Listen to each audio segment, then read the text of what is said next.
A hollow rhythm echoed through the darkness as someone moved downward along a stone stairway. Each step rang sharply, swallowed by the cold silence below. The passage opened into a vast chamber where countless swords lined the walls, embedded one by one like relics preserved in an ancient vault. At the center stood a young man, Arhan. His face was distorted by pain. His breathing was uneven, his body trembling as if every nerve were screaming at once. The look in his eyes was wild, hovering between agony and obsession. Floating before him was a massive sword bathed in blinding golden light. Its presence alone felt oppressive, as though it carried a power far beyond mortal reach. Arhan could not look away. The glow burned itself into his pupils. His teeth clenched. There was no fear left in him, only resolve. Slowly, deliberately, he opened his mouth and leaned forward. Then he bit down. The impossible occurred. The radiant blade shattered under his teeth, erupting into fragments of golden light that scattered like broken stars. Reality itself seemed to recoil from the act. Time folded backward. When Arhan was still a child, his father often told him the same story, one he insisted must never be forgotten. They belonged to the Karavan family. As a boy,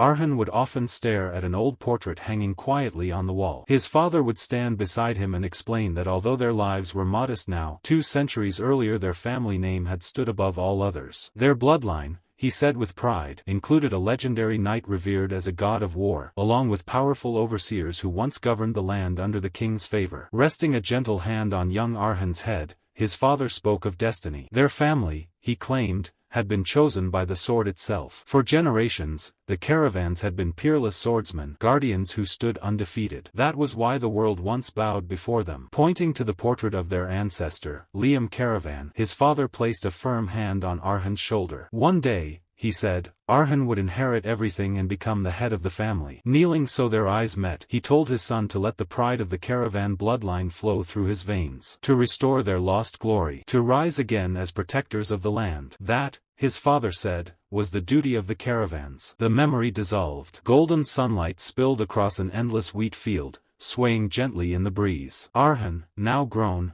worked among the crops. As his hands moved through the stalks, the stories from his childhood resurfaced in his mind. A faint, bitter smile appeared on his face. He no longer believed them. To him, they sounded like the fantasies of fallen nobility, stories told to preserve pride when nothing else remained. If those legends were real, he thought, they wouldn't be living as minor landowners in an impoverished village. He wouldn't be standing here, sweating beneath the sun, working alongside ordinary villagers. Still, he laughed easily with them. He chatted as he worked, brushing his hand across the wheat. Wiping the sweat from his forehead, he reflected on how many flaws those stories had. The heroic ancestor in the portrait looked nothing like him, or his father. The so-called heirloom sword was far too sharp and flawless for something centuries old. And most telling of all, no historical record anywhere in the kingdom mentioned the name Lady Karavan. Not once. There was only one conclusion. They were myths. Stories created to give later generations something to hold on to. A cheerful voice broke his thoughts. Young master, why are you spacing out? One of the villagers called. It's break time. If you don't hurry, the hot bread will be gone. Another laughed, teasing that he would eat Arhan's share himself. Startled,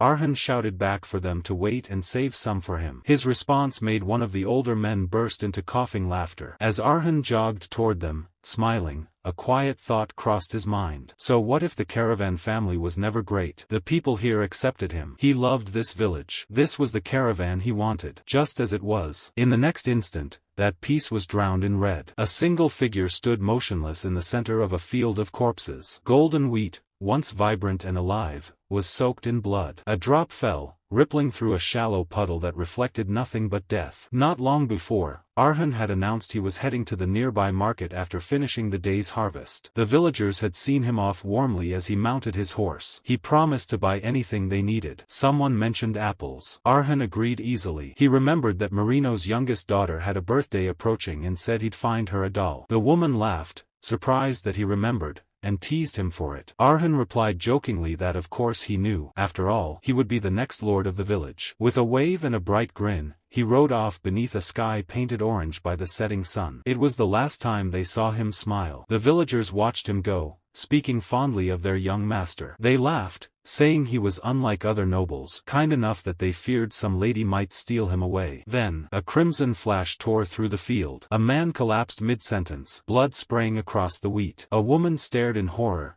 her body frozen, crimson soaking into her clothes. She tried to speak, but darkness claimed her before a sound could form. Silence followed. From among the blood-stained wheat, a tall man with long white hair emerged. His voice was cold, devoid of emotion. This land must be erased. Before anyone could react, a flash of scarlet light cut through the air. In a single, merciless sweep, their fates were decided. Bodies fell where they stood. Not a scream lingered. Not a plea remained unanswered. The swordsman's expression never shifted. Blood splattered across his face, yet his eyes held nothing. No anger, no satisfaction, no regret. When the slaughter was finished, he turned his back on the ruined village and walked away, leaving silence behind. Far down the road, 2 items slipped from Arhan's hands and landed softly in the dirt. Apples meant for a villager, and a doll wrapped for a child's birthday. Moments later, Arhan returned. His steps slowed, then stopped completely. At his feet lay the scattered gifts, half covered in dust. A chill ran down his spine as unease crawled into his chest. His breathing grew shallow. His mind struggled to understand what his eyes were seeing. Why? He whispered to himself. He stood alone among countless lifeless bodies. Faces he recognized. People who had laughed with him only hours earlier. The realization struck him like a blade to the heart. Why? Is everyone dead? An elderly man's lifeless face came into view, and in that instant, the truth crashed down upon him. Suddenly, hands covered his eyes. Don't look. Please don't look, young master. The trembling voice belonged to the old butler. Arhan recognized him immediately. The servant was shaking, tears streaming freely as he tried to shield Arhan from the horror. Something was wrong, the butler insisted in broken words. This had to be a nightmare. But his sobs betrayed him. The truth could not be hidden. The villagers, all of them. With his voice cracking, the butler finally said it aloud. The killer had spoken a single reason before striking. The caravan must be erased. It had taken no more than 10 minutes. A man had appeared without warning. His sword moved without mercy, cutting down innocent lives with terrifying efficiency. In those few minutes, half the village had vanished from the world. The swordsman stood amid the carnage, watching coldly as chaos unfolded, declaring that he was merely obeying commands. And just like that, half of caravan disappeared without leaving a trace. Arhan's scream tore through the air as the butler pulled him close, trying desperately to shield him from the nightmare. Everything he knew, everything he loved, had been destroyed by a single calamity. A swordsman beyond reason. The peaceful village was now an inferno of death. That night, the full moon hung high above the caravan estate, casting pale light over what was yet to come. Inside the grand mansion, blood stained the floors. Servants lay motionless, their bodies scattered across the halls. Death lingered in every corner. In the midst of it all, Arhan stood frozen. His mind refused to accept the scene before him. His breath caught. No matter where he looked, there was only loss. Faces he had known all his life stared back at him, empty and still. Overwhelmed, Arhan clutched his head and screamed. His tears fell freely, mixing with the blood beneath his feet. Through his sobs, he thought he heard someone calling his name. Arhan. He lifted his head, clinging to a single thread of hope. A figure ran toward him. Mother, he whispered. His mother rushed forward, calling his name again and again. She wrapped her arms around him tightly, sobbing with relief as she told him how thankful she was that he was alive. Arhan clung to her, his shaking slowly easing in the warmth of her embrace. For a brief moment, the world felt bearable again. Then he noticed it. Something was wrong. A horrifying image surfaced in his mind. His father kneeling over his mother's lifeless body, screaming in despair. And yet, the tragedy was not over. For reasons unknown, the swordmaster who had annihilated half of caravan had spared his parents. Instead of killing them, he left a warning. He would return in 1 month. If they wished to survive, they were to abandon this land. Arhan's father, broken and furious, had demanded answers. Why them? What sin had they committed? The swordmaster's reply was cold and simple. I follow orders. With those words, he vanished, leaving behind nothing but terror and silence. Fear spread among the survivors. Faced with death, the remaining villagers gathered what little they could and fled, abandoning their homes to save their lives. But the caravan family was not granted that escape. Arhan's father stood crushed beneath the weight of his duty. He remembered his oath, his identity as the iron-blooded guardian, the knight who hunted nightmares and protected the realm. With eyes fixed on the horizon, he swore he would never abandon his post. This was the price of being a lord. The scene returned to Arhan and his mother. She cupped his face gently, smiling through her sorrow. She told him the butler had already prepared a carriage. She would take him far away, anywhere he could be safe. Panic filled Arhan's chest. What are you saying? He cried. You and father have to come too. We'll go together. But his mother shook her head softly. Until the very end, she said. his father would stand here, facing the enemy as the Lord of Caravan. As his mother spoke, Arhan understood her decision clearly. She would stay. As her husband's partner, she would remain at his side until the very end. There was no hesitation in her eyes, only an unshakable resolve. Arhan broke down. Tears streamed freely as he begged her to stop, pleading desperately for all of them to flee together. He grasped at her clothes, his voice cracking as he refused to accept her choice. But she did not yield. Instead, she told him to carve this moment into his memory. As her words overlapped with fragments of Arhan's childhood, memories of his father standing proudly beneath the ancestral portrait, she revealed the truth she had hidden for so long. The legends his father told him, the stories of righteous guardians and invincible protectors, were false. They were nothing more than fabrications. Arhan stared at her, his face soaked in tears, unable to comprehend her confession. His heart wavered between disbelief and despair. With a grave expression, she asked him for a promise. She told him never, under any circumstance, to wield a sword. She demanded that he swear to survive, no matter how unbearable the future became. And above all, she begged him to abandon any thought of revenge. "Live for yourself," she said softly. At that moment, the butler's voice echoed from a distance, announcing that the carriage was ready. Arhan flinched. His mother turned calmly toward the servant and entrusted Arhan to him, instructing him to take the boy as far away as possible, far beyond the reach of the man who would return. The butler obeyed. Before Arhan could react, strong arms pulled him away. He screamed for his mother, struggling violently as he was dragged toward the carriage. She did not chase him. She only watched. Their eyes met one final time. Her face was filled with unbearable sorrow and boundless love. Arhan thrashed desperately, stretching his hand toward her as the distance grew wider. His voice cracked as he called out to her again and again. With a trembling smile and tears sliding down her cheeks, she spoke her final words. "I love you, my child." But Arhan did not obey her wish. He broke free. Escaping the butler's grasp, he ran back toward the mansion, his heart pounding wildly. From the shadows, he spotted his father's silhouette moving slowly down a corridor. Books lay scattered across the floor, symbols of a mind pushed beyond its limit. His father leaned weakly against the wall, wounded, shattered, no longer the proud man Arhan remembered. Then his mother appeared. She wrapped her arms around her husband from behind, whispering that he did not have to endure everything alone. She promised she would stay with him, at least until the end. Meanwhile, unaware of the truth, the butler drove the carriage forward. Believing Arhan was safely inside, the old man spoke quietly, his voice heavy with sorrow. He described the Swordmaster as a calamity, something like a natural disaster that no human could overcome. He urged Arhan to accept the tragedy and forget it if he wished to live. "The Lord and Lady would want you to survive," he said. Suddenly, realization struck him. The carriage was empty. He shouted Arhan's name in panic. But Arhan was already running back, his fist clenched tightly, determination burning in his eyes. No matter how he reasoned it, he could not abandon his parents. He refused to flee alone. He forced himself to believe that the Swordmaster, no matter how monstrous,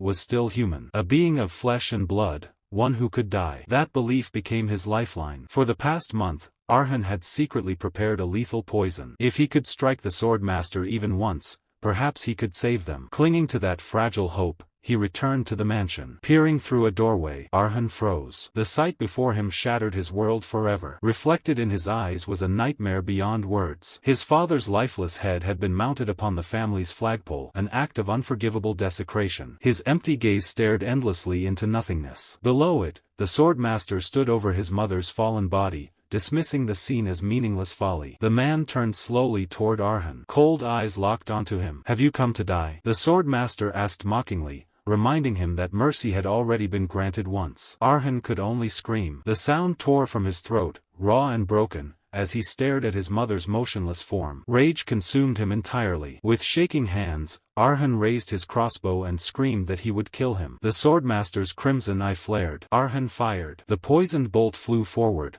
only to be effortlessly deflected by the Swordmaster's blade. In that instant, his final hope vanished. The crossbow shattered upon impact and fell uselessly to the ground. Arhan collapsed to his knees. The Swordmaster approached. Grabbing Arhan by the throat, he lifted him effortlessly into the air, choking him. He sneered, remarking that Arhan was not yet 18, and fortunate for it. "I will not kill you today," he said coldly. Instead, he ordered Arhan to leave and drown in despair. Gripping Arhan's face, the Swordmaster delivered his final warning. No trace of the caravans was allowed to remain. If Arhan dared to continue that bloodline, he would be hunted down. Then Arhan was thrown aside like refuse. The Swordmaster departed, declaring that the Karavan family deserved extinction. Arhan crawled across the floor, broken and hollow. Tears and saliva stained his face as he dragged himself to his mother's body. He called himself worthless, pathetic. Holding her lifeless form, he sobbed uncontrollably, crushed by his helplessness. That day, he lost everything. Then, a faint blue glow emerged within the darkness. The light gathered, forming the shape of an ornate sword radiating an otherworldly presence, or so Arhan believed at first. Startled, he lifted his head. A commanding voice echoed through the room, calling him by his full name. Arhan Karavan. Show respect. His gaze snapped toward the ancestral portrait on the wall. It now shone with the same radiant blue light. My descendant. The spirit of Lady Karavan, the legendary god of war, had manifested before him. The voice rang out once more, filled with authority. Show respect, Arhan Karavan, my descendant. Everything Arhan once dismissed as fiction now stood before him as undeniable reality. Outside, rain began to fall, mirroring the storm raging within his heart. He wondered if grief had finally broken his mind, hallucinations born of unbearable trauma. But the presence before him was far too real. The spirit spoke again. Are you frightened because you think you have lost your sanity, or because the ancestor you denied now stands before you? Arhan trembled. With disbelief, and a flicker of hope, he asked the question that burned within him. If this is real, are you truly the founder of our family? The spirit answered with a gaze so overwhelming that doubt became impossible. The figure before him was none other than Lady Karavan, the most formidable swordmaster to ever walk the continent. Arhan let out a bitter laugh, his chest burning with grief and fury. If you really are the hero from my father's tales, he demanded hoarsely, then why did you choose now to appear? The question shattered into a scream. Why? His voice broke as rage and sorrow poured out unchecked. Tears streamed down his face as he shouted the question again and again, each cry heavier than the last. Lady Karavan watched in silence. His expression remained calm, unshaken by Arhan's collapse. Only after the storm subsided did he finally speak. Because I had to witness it myself, Liam said evenly. Revenge is a path that drains everything from those who walk it. It should never be chosen unless one is prepared to abandon all else. As he spoke, images surfaced in the air. Arhan saw himself, day after day, training without rest, swinging a blade until his arms trembled, carrying massive logs across his shoulders despite having a body that should have broken long ago. A talent deemed insignificant, yet driven by obsession. For an entire year, Liam continued, you never released your grip on the sword. Not once. There was no praise in his tone, only acknowledgement. Your will never faltered. Liam's gaze sharpened. You asked why I revealed myself now. The answer is simple. The hatred in your eyes has finally reached the depth I sought, and my patience has ended. His voice grew colder. My blood demands judgment upon the one who slaughtered my descendants and erased my land. Liam's words struck Arhan like thunder. There is a truth this continent has never disproven, Liam said. A swordmaster can only be slain by another swordmaster. Arhan knew it. That knowledge was the very reason he had clung so desperately to a blade,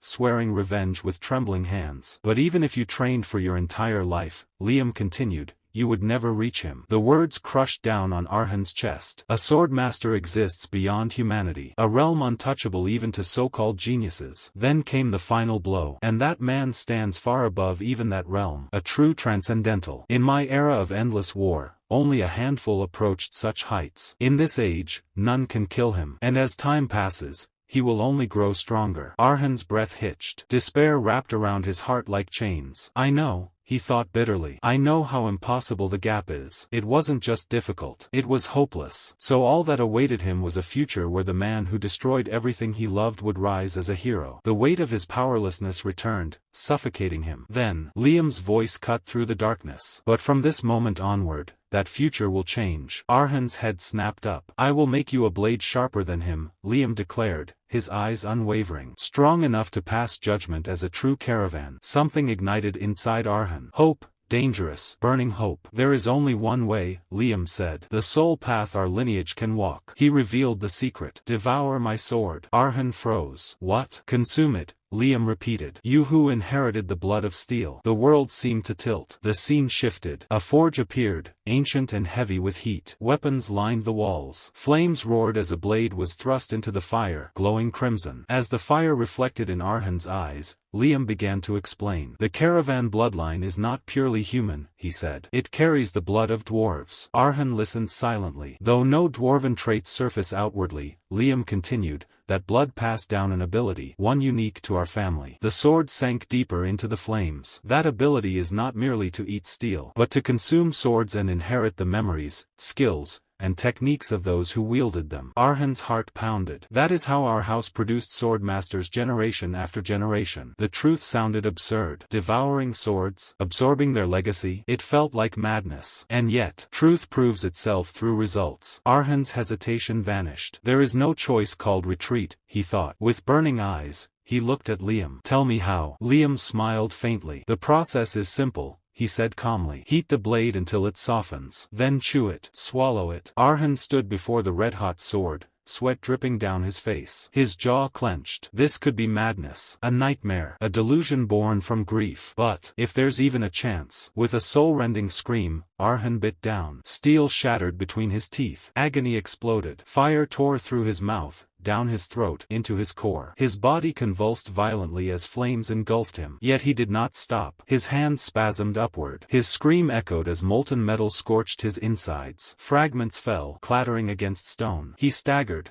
then collapsed. The pain warped reality itself. Arhan choked, forcing the burning steel down. His body thrashed uncontrollably, muscles screaming in protest. A single tear slid from his bloodshot eye. In the chaos, memories surged. Standing alone among corpses. His father's blood-soaked face. His mother's final breath. And Carlos, the murderer. That face hardened his resolve. With a final, desperate effort, Arhan swallowed the last fragments. Power erupted from him. Steel dissolved into his being. Pain remained, but something unbreakable formed beneath it. I will succeed, he vowed silently. Even if it kills me. A terrifying light burned in his eyes. I will become the swordmaster who kills him. Morning came. Birdsong filled the air as sunlight spilled into a modest home. Arhan Karavan jolted awake with a scream. He gasped, drenched in sweat, heart hammering wildly. He was alive. Slowly, he looked down at his body. Not a single wound. And yet, the pain had been real. Too real. Then his gaze fell to the floor. Only the sword's hilt remained. A voice echoed within his mind, praising his mental endurance despite his fragile body. Blue light surrounded him. The spirit of an elderly man appeared, explaining that even some ancestors had failed, unable to withstand the agony. Do you believe me now? The spirit asked. The legends his father once told him were real. This was no hallucination. The spirit called his name. Arhan Karavan. Startled, Arhan immediately knelt. I greet the founder. Call me master, the spirit replied calmly. All my disciples did. Yes, master. Hope filled Arhan's eyes as he asked if he had truly inherited the power spoken of in the legends. The legend that said to consume a sword is to inherit its strength. Returning to the present,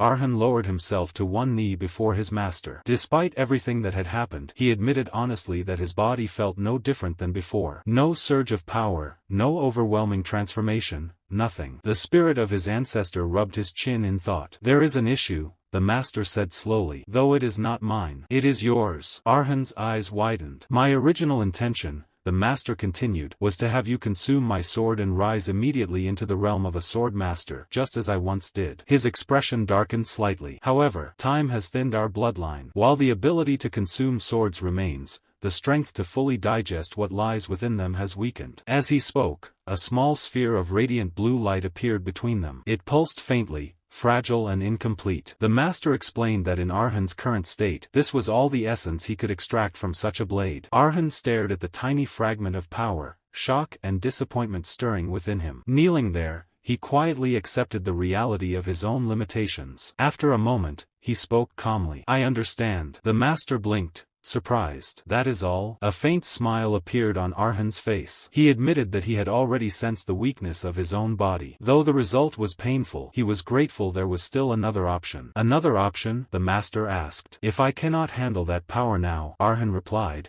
his eyes steady, then it means there will come a day when I can. For a brief moment, silence lingered. Then the master laughed softly. Correct. He praised Arhan's perception, noting that his mindset had already reached the threshold of a true swordmaster. Then he added a crucial condition. The sword you choose must be worn. The more battle-scarred, the better. Arhan nodded without hesitation. Then guide me to a place where such blades gather. The world shifted. A vast wasteland unfolded beneath a dim, twilight sky, an endless graveyard of shattered weapons. Broken swords, rusted spears, snapped axes, and blood-soaked steel lay scattered as far as the eye could see. Arhan felt it instantly. History, death, regret. The air itself carried the weight of countless battles. Dark mages would treasure a place like this, the master remarked. Arhan agreed. If he were to find a blade that matched his current limits, no location could be more fitting. Nostalgia flickered across the master's expression. He spoke of his past, of devouring swords on battlefields drenched in blood,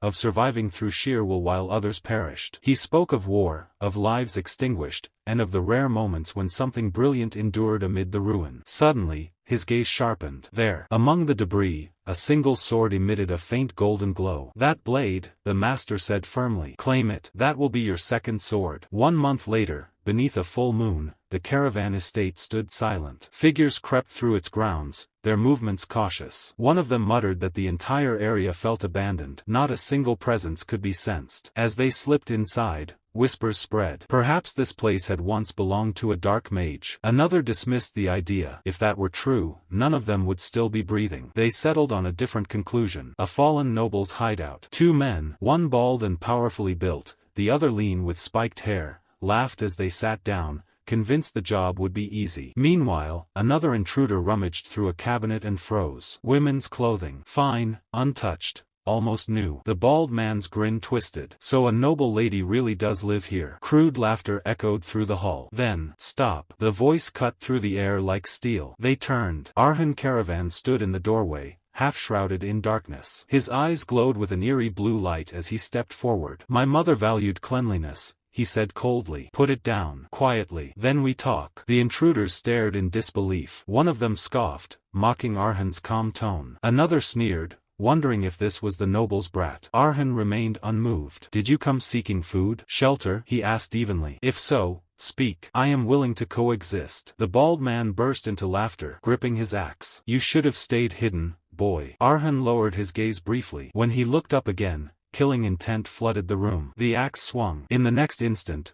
Arhan vanished. His hand struck the man's neck. Blood erupted. The intruder collapsed without a sound, choking on his own life as it spilled onto the floor. Arhan looked down at the body, blood staining his face, his smile chilling. Uninvited guests, he finished calmly, are not guests at all. Later that night, flames crackled beneath the open sky. Arhan stood before the bonfire, staring at the blade in his hands, so thin it resembled a needle. Doubt crept into his mind. This is what I must consume? He asked. The spirit of his master appeared beside him and answered without hesitation. Yes. As Arhan listened, the master began recounting the sword's past, a story of suffering, survival, and a girl who had once been consumed by hatred and fire. Of the night she witnessed a swordsman beneath the moon. His technique was crude, yet beautiful enough to silence her pain. His name was Hegel. Against her fear, she had stepped forward and asked him how to become like him. That moment marked her first step back toward life. The master's voice faded into the crackling flames. Arhan tightened his grip on the blade. He understood now. This sword carried not strength alone, but resolve. And he would devour it. Hegel told the girl to leave. But Melly did not move. Desperation overwhelmed her as she begged him to teach her,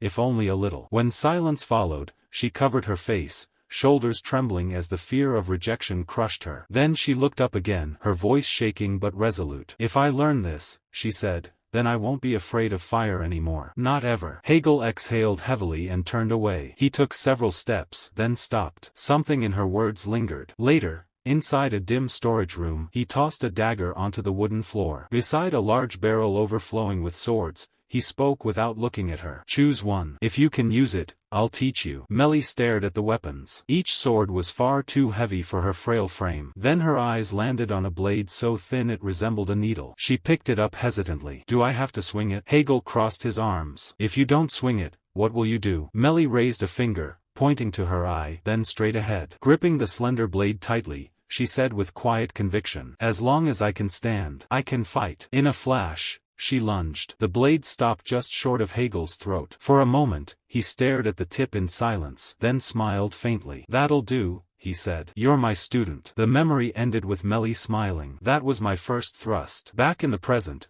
Arhan's eyes burned with vivid blue light as warm blood splashed across his face. Uninvited guests, he thought calmly. Which means they aren't guests at all. The bald intruder stumbled backward, disbelief frozen on his face as blood poured from his chest. He collapsed, lifeless. Arhan stood above him, having driven the needle-thin blade clean through the man's lung, precise and fatal. The remaining 3 intruders froze in terror. One tried to speak but failed. Another, shaking violently, stammered. "Why, you're joking, right?" Arhan wiped the blood from his sword using the corpse's clothes. His voice was cold and final. "There's no need to talk anymore." From the doorway, the spirit of Lady Karavan observed in silence. Pride filled his gaze. "Over the past month, I taught him only one thing." A memory surfaced. Arhan running endlessly through the forest, pushing his body beyond exhaustion under Liam's watchful eye. He had learned endurance. Nothing more. "I never taught him a single sword technique." Liam smiled. The fact that such a thrust was possible meant only one thing: the digestion was working. "Show me," the spirit murmured. "Young descendant." Arhan tightened his grip on the sword. This was his first step as a true member of the Caravan bloodline. Raising the blade, he didn't see it merely as steel, but as an extension of memories now etched into his soul. As he reviewed the strike with chilling clarity, he realized the truth. To pierce the lung, the blade had to pass cleanly between the ribs. Such accuracy was impossible for an amateur. And yet, a faint aura shimmered around his sword hand. Understanding struck him. The previous owner of the blade, the woman whose sword he had consumed a month ago, her memories were flowing into him. Melly's face overlapped with the present as her past resurfaced. After that night, Hegel taught her many things. How to stand, how to hold a blade, how to fight, and above all, how to live. His swordsmanship lacked structure but carried the freedom and romance of a wandering knight. Years passed. Melly, now older and marked by scars, trained with a radiant smile. For a girl who once feared fire, her strength was breathtaking. She loved the sword. Truly. Hegel watched her with quiet pride. Years later, he lay on his deathbed. "Melly," he whispered,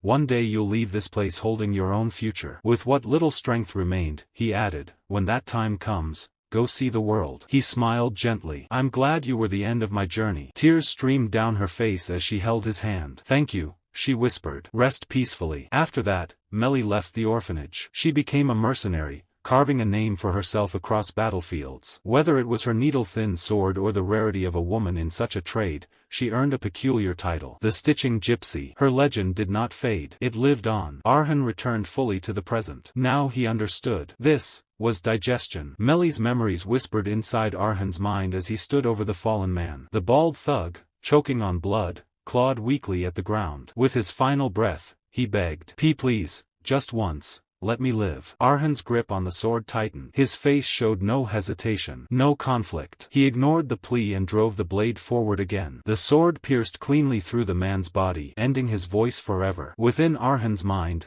Melly's calm echo surfaced. "Finish it." Without doubt. Blood splattered across Arhan's face, yet his expression remained eerily still. He knelt beside the corpse, surrounded by crimson pooling on the stone floor. "So this is it," he thought. "My first kill." And yet, nothing stirred inside him. No remorse. No exhilaration. Only silence. He lifted his gaze. 2 bodies lay motionless. 3 enemies remained, frozen, shaking, barely breathing. Arhan's thoughts shifted into cold calculation. A moment ago, he underestimated me. That mistake created an opening. But now I'm outnumbered. That won't happen again. His eyes narrowed. Then why aren't they attacking? The answer surfaced before he needed to ask. From afar, Lady Karavan observed with a knowing smile. "They're afraid." Liam studied Arhan's movements carefully. No beginner could move like that. Across the room, the surviving thugs were paralyzed by terror. Their mustached leader clenched his teeth, forcing himself to think. "Fear keeps you alive," he told himself. But too much fear destroys judgment. One of his men whispered desperately, asking what they should do. The leader had no answer. Liam's voice echoed faintly in Arhan's thoughts. "Fear magnifies the enemy. It turns a human into a monster." In the eyes of the thugs, Arhan was no longer a boy with a blade. He was a blood-soaked demon, a silent executioner. Arhan sensed it and spoke quietly. "I understand." Satisfied, he stepped forward. The moment his foot touched the ground,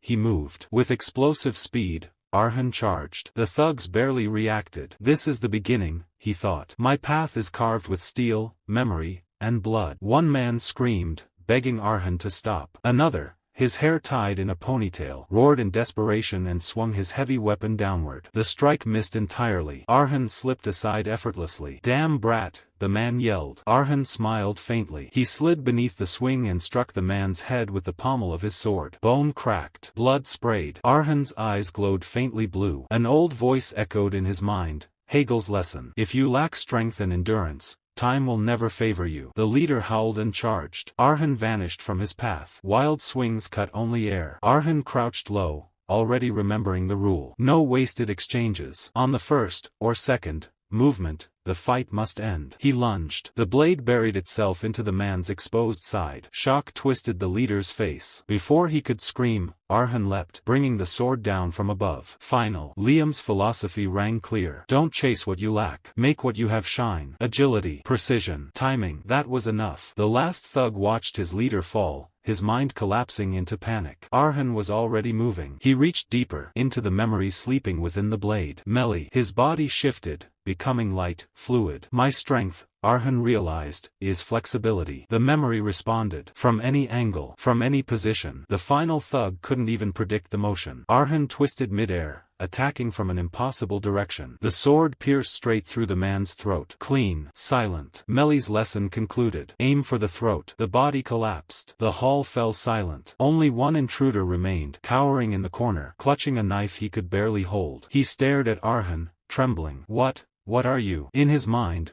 Arhan was no longer human, just a shadow with glowing eyes. A murderer. Later that night, beneath the moonlit forest, Arhan dug graves. The spirit of Liam Karavan appeared beside him. Can you finally put your doubts aside? Liam continued calmly. If you can swing a sword all day without losing breath, for untrained men mean nothing. An image formed, Arhan standing atop a cliff, having survived the trial. This is the nature of the Karavan blood, Liam explained. A Karavan grows stronger when his life is threatened. Arhan stared at his hands. Everything fit. His body's sudden flexibility. The memories sharpening mid-battle. I understand now, at least a little, he murmured. He hadn't inherited skill alone. He had inherited will. Is this power? He wondered. Strength that grows through understanding. Digestion. A burning sword formed in his mind. Liam nodded solemnly. I never lie about the blade. Then his gaze hardened. The road ahead will be agony. Trials so cruel that death may seem kinder. He paused. Even today will one day feel merciful. Liam asked the final question. Knowing that, will you continue? Arhan clenched his fist. If only I could put my sword to Carlos's throat. I will move forward, Arhan said firmly. But Liam did not answer. The scene shifted. Arhan clung to a sheer cliff, fingers bleeding, breath ragged. Liam floated beside him. Is this really the right path? Arhan wondered as the wind tore at him. The camera pulled back, reducing him to a speck against the massive rock face. Liam clicked his tongue. Where did yesterday's resolve go? He sat casually in the air. Doubt has always been your strength and your weakness. Then he began to explain. The path of the sword has 5 realms. Beginner, walker, runner, expert, and above all, swordmaster. The heart of the sword. Liam looked directly at Arhan. Where do you think you stand? Arhan forced a smile. Below the start. Liam nodded. To become a swordmaster, one must manipulate mana. Form a mana heart. Arhan answered honestly. I haven't formed one. I don't even qualify as a beginner. Excellent self-awareness, Liam said. You are an amateur among amateurs. Then he revealed the truth. This training exists to create your mana heart. Arhan froze. Here, he shouted, where one mistake means death. He argued, potions, instructors, safer methods. Even nobles do it easily. Bleeding fingers clung to stone as he demanded an answer. Liam crossed his arms. You're right. Creating a mana heart is easy. Then his voice hardened. But the Karavan blood carries unyielding steel. To wield it, you need more than a human heart. The limits of an ordinary heart are the limits of humanity. With a piercing gaze, Liam revealed the one requirement Aaron could never lack. If you truly intend to walk the road of a sword master, there is only one thing you must possess. Before Aaron's eyes, an image took shape, a heart forged from metal, cold and radiant. Liam named it calmly, yet with weight. A heart that would never crack, even if it collided head-on with the world itself. A heart of steel. His expression darkened as he continued. There was only one way to create such a thing. The method was brutal, driving one's body again and again to the very edge of death, until even the flesh itself screamed for transformation. Only then would a mana heart be born. Liam explained that among his bloodline, very few had ever chosen this path. Fewer still had endured it to the end. The pain was unbearable. The terror, overwhelming. Yet those who survived were rewarded with something beyond ordinary strength. They emerged as genuine sword masters. He turned his gaze toward Aaron, whose body trembled with exhaustion. So, Liam asked quietly, does this stir anything within you, young descendant? Instead of fear, a spark ignited. Aaron's fingers dug into the rock as strength surged back into his limbs. He lifted his head, a fierce and almost feral smile spreading across his face. More than enough, he answered, his voice steady with renewed resolve. Liam's lips curved upward. "I never deceive when it comes to the sword." With eyes now glowing with resolve, Arhan listened as Liam assured him that the mana heart he would one day forge would be unlike any other in existence. When Arhan resumed his climb, desperation no longer drove him. Purpose did. The scene shifted beneath a tranquil night sky. A brilliant full moon hung above a quiet city east of the very region, Kambo. Inside a dim tavern, hushed voices carried unease. "Have you heard the rumors about that place to the west?" one man asked. Another leaned in, lowering his voice. "That abandoned village, Karavan. No one's been seen there for a year. Why would anyone go near such a cursed district?" No one knew exactly what lurked there. Monsters, perhaps. A sorcerer, some claimed. The theories varied, but the outcome was always the same. Anyone foolish enough to enter never returned. A single image flashed through the conversation, a blue eye glowing in the dark. The warning was universal. "Do not step into the western village if you wish to live." Nearby, a hooded figure listened without reacting. At the bar, a masked man sat silently, his intentions unreadable. Among the patrons was another man, his neck wrapped tightly in blood-stained bandages. He wiped at the wound with practiced care, a living reminder of the village's danger. A closer look revealed him clearly, the bearded thug who had barely survived Aaron's blade. As he drank, his eyes gleamed with malice. "That village," he muttered, "would be perfect." The night swallowed his words, leaving his intentions hanging like a blade poised to fall. From that day onward, Arhan trained relentlessly. He climbed the cliff using only his left hand, refusing to stop no matter how severe the exhaustion. Even when uninvited intruders drained him physically and mentally, he still forced himself upward. Even when his muscles screamed in agony and lifting his arm felt impossible, he never missed a single day. He drove himself beyond reason. A full month passed. If success was measured by the completion of a mana heart, then he had failed. Yet change was undeniable. His senses sharpened to an extreme degree: sight, hearing, smell, touch, even taste. His judgment became razor precise. His focus deepened. In moments of danger, his reactions surpassed his former limits. When he held the needle-thin blade and fixed his will on a single point, time itself seemed to freeze, if only for a heartbeat. The world faded, leaving only him and the strike. The difference between who he was and who he had become was unmistakable. There was only one explanation. He could finally feel mana. As the scene shifted once more, a vast landscape came into view. Weapons littered the ground: axes, swords, daggers, maces, embedded in the earth like silent gravestones scattered across an ancient battlefield. The path ahead was clear, and it was soaked in blood. Arhan sat beneath the shade of an old tree, his thoughts tangled and restless. Despite failing to form a mana heart, and despite not even qualifying as a true sword novice, his progress was undeniable. The more he reflected on it, the clearer one truth became. Much of this growth stemmed from the needle-like blade itself. Even so, the results were extraordinary. Turning his gaze toward his master, Arhan asked what kind of strength awaited him beyond his current stage. The answer came with a scoff. His master dismissed the idea of praising a mere weapon. Arhan, he said, was still far from discarding the label of a beginner. Only after forging a mana heart and stepping into the realm of a true sword novice, one who genuinely understood the nature of power, could he be considered on par with the blade's former wielder. And beyond that, if Arhan took just one more step after forming the mana heart, he would cross into a domain no longer bound by ordinary limits. At that stage, the body itself could be reinforced, and a field could be formed, one that served both attack and defense. That realm was known as the Sword Walker. Though it was technically the next stage after Sword Beginner, the difference between the two was immeasurable, like comparing the ground beneath one's feet to the endless sky above. Arhan accepted the explanation. Yet another thought troubled him. Trusting his instincts, he mentioned that the man who had recently entered the territory and taken residence there felt like someone who had already reached that level. His master confirmed it without hesitation. That man, he said, existed on an entirely different plane compared to the trash Arhan had dealt with until now. Arhan then asked what his master intended to do. The reply was blunt. In Arhan's current condition, he wouldn't last even a second against such an opponent. For now, all they could do was observe and remain alert, prepared for sudden changes. Retreating from the territory was also a reasonable option. Avoiding a battle that could not be won was not shameful. Arhan rejected that idea instantly. Even though the land had grown barren and broken, it was still the only place he could call home. In a quiet voice, he spoke of his desire to remember everyone who had once been part of his life. His master fell silent. After a moment, he spoke again, his voice low and heavy. Arhan needed to become strong. In the Iron Kingdom, strength was the only truth that mattered. Even the wish to preserve memories and protect bonds was nothing more than indulgence, luxury born of weakness. He told Arhan to face his emotions head-on, to feel them completely, then, to burn them as fuel. Every hardship was nourishment. Every wound, a hammer strike meant to harden steel. Only then would no one ever dare ridicule his resolve again. Arhan wasn't sure whether those words had truly reached his heart. The next scene unfolded abruptly. Arhan stood locked in a deadly confrontation with a swordsman. His opponent's voice was cold and merciless. The warning was clear: if Arhan turned his back, even for a moment, he would be cut down without hesitation. Only then did Arhan realize it. The trial had arrived far sooner than expected. After the mysterious man settled in the territory, observing him became part of Arhan's daily routine. Over time, patterns emerged. Though the village was filled with abandoned homes,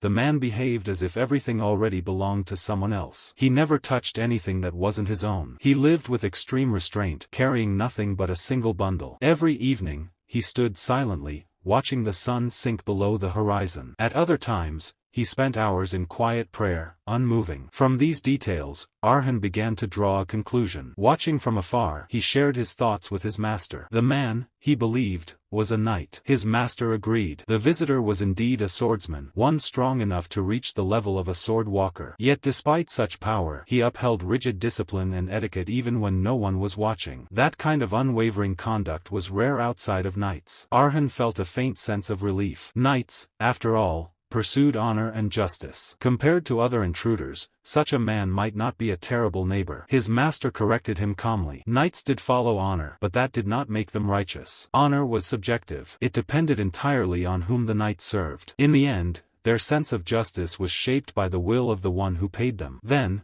he spoke plainly. A knight was nothing more than a hired blade. Honor was simply the excuse they used to justify killing. They were executioners who mastered ancient techniques to end lives more efficiently, all while we are wearing fine armor and wielding expensive weapons. Their title meant nothing. They were simply enemies who were harder to kill. What mattered was not their name, but their actions. Suspicion, his master said, was Arhan's greatest strength. Arhan was startled. Could suspicion truly be considered a strength? His master reminded him of his childhood. Even when listening to his father's caravan tales, Arhan had always questioned their truth. Later, when newfound power led him into danger, it was that same doubt that saved his life. His sharp senses and relentless observation allowed him to avoid traps and uncover hidden threats. Suspicion was not cowardice. It meant refusing to be fooled by appearances or honeyed words. It meant thinking endlessly, using every method possible to approach the truth. Those who lacked suspicion would never surpass their limits. Arhan was warned never to lose this mindset. Because that doubt, more than the blade, more than strength itself, was the true foundation of his swordsmanship. Arhan took those words to heart and swore never to forget them. Because of his master's teachings, he never allowed himself to relax around the newcomer. Only after spending enough time watching, after confirming that the man showed no immediate signs of hostility, did Arhan begin considering how to approach him as a neighbor. Even then, he planned carefully. When the moment finally arrived, he moved with extreme caution. The scene snapped back to the present. The knight stood directly in front of Arhan, his blade extended straight toward him, calm and unwavering. In an even tone, the man revealed that he had known all along, every step, every glance. He had been aware of the surveillance from the very beginning. There was no path of escape. Turning his back would mean instant death. Arhan realized, with a hollow twist in his chest, that he had never imagined things would unfold like this. The perspective shifted. Melly, once known as the Stitching Gypsy, had grown far more famous than she had ever anticipated. Her reputation spread quickly. Renowned mercenary groups tried to recruit her, while reckless thugs sought her out, hoping to test the rumors with their fists and blades. During that time, a dangerous belief began to form within her. She started to think that she was no longer just a woman wielding an unusual sword, but someone who had truly become strong. That confidence, however, was nothing more than arrogance. Reality shattered it without mercy. One day, Melly crossed paths with a knight. He laughed at her nickname, mocked her thin blade, and dismissed her entire fighting style as laughable. To him, she was nothing more than a worthless mercenary playing at strength. Without warning, he seized her by the hair, wrenching her head back and forcing a cry of pain from her lips. Coldly, he told her that if she were not a woman, she would already be dead. He compared her to an insect and claimed the only reason she still breathed was because of the code upheld by the Holy Knight Order, an order that forbade the killing of women and children. She was told to be grateful for their so-called mercy. Then the knight turned away and left. That day, Melly felt it clearly. An enormous, insurmountable wall stood between her and that man. No, between her and knights as a whole. Later, she learned the name of the realm he had reached. Sword Walker. The scene returned to the present. Arhan stood once more before the knight, the air heavy with killing intent. Melly's memories echoed in his mind. He understood then, deeply and painfully, that the Melly from those memories had been far stronger than he was now. And yet, even she had been utterly powerless before a night like this. That realization sent a chill through his bones. As night settled around them, Arhan felt a certainty of death more intense than the time he had once dangled from a cliff's edge. His heartbeat thundered in his ears. Then he saw it. Beyond the Sword Walker's surface strength, he perceived something more, a realm where mana extended beyond the body itself, spreading like invisible veins. It reinforced both offense and defense, shaped entirely by will. This was the true state of a sword walker. The realization struck him with awe and dread. At that moment, the knight spoke again, demanding to know why Arhan had been watching him. Based on what he had observed, he suspected that Arhan was responsible for the disappearance of those who had previously entered the territory. Without a convincing explanation, the knight declared, Arhan would be treated as an enemy. Arhan answered carefully. He explained that he had been trying to determine whether the man was a guest or an intruder. The knight frowned, clearly dissatisfied, and demanded clarity. Arhan then revealed the truth. He had been born and raised on this land. 1 year earlier, during a brief absence, a dark sorcerer had attacked. His neighbors vanished without a trace, and the village was left in ruins. After that, barbarians and wandering outsiders continued to appear, each posing a threat to both the territory and his life. Arhan stated that he had dealt with all of them himself. Though he deliberately withheld certain details, he admitted that the knight was different, far stronger than anyone before. Approaching recklessly would have meant immediate death. That was why he had observed from afar, judging whether the knight was a guest worthy of trust or a threat that needed to be confronted by other means. If the man was a guest, Arhan intended to welcome him as a neighbor. If he was an enemy, Arhan would have found a way, any way, to protect his home. The knight listened in silence. Then he spoke. Was Arhan truly prepared, he asked, to fight someone so vastly stronger than himself? Arhan answered without hesitation. Every memory of his life was rooted in this land. It was not something he could simply abandon. He Arhang this. The knight calmly acknowledged the suffering Arhan had endured and said that he finally understood his resolve. He then offered to share his own story as well. If they were to become neighbors, he said, understanding had to go both ways. With that, he asked Arhan to lower his guard and put away his sword, promising to do the same before speaking of his past. At that moment, Arhan recalled his master's teachings. A heart of steel could only be forged by pushing oneself to the brink of death, until the body itself demanded the birth of a mana heart. True strength was born only through struggle. Moved by those words, Arhan apologized, but he refused to lower his blade. He admitted honestly that he did not yet trust the knight completely and needed his weapon, even if only for the slightest sense of protection. The knight replied calmly that if he truly intended to kill Arhan,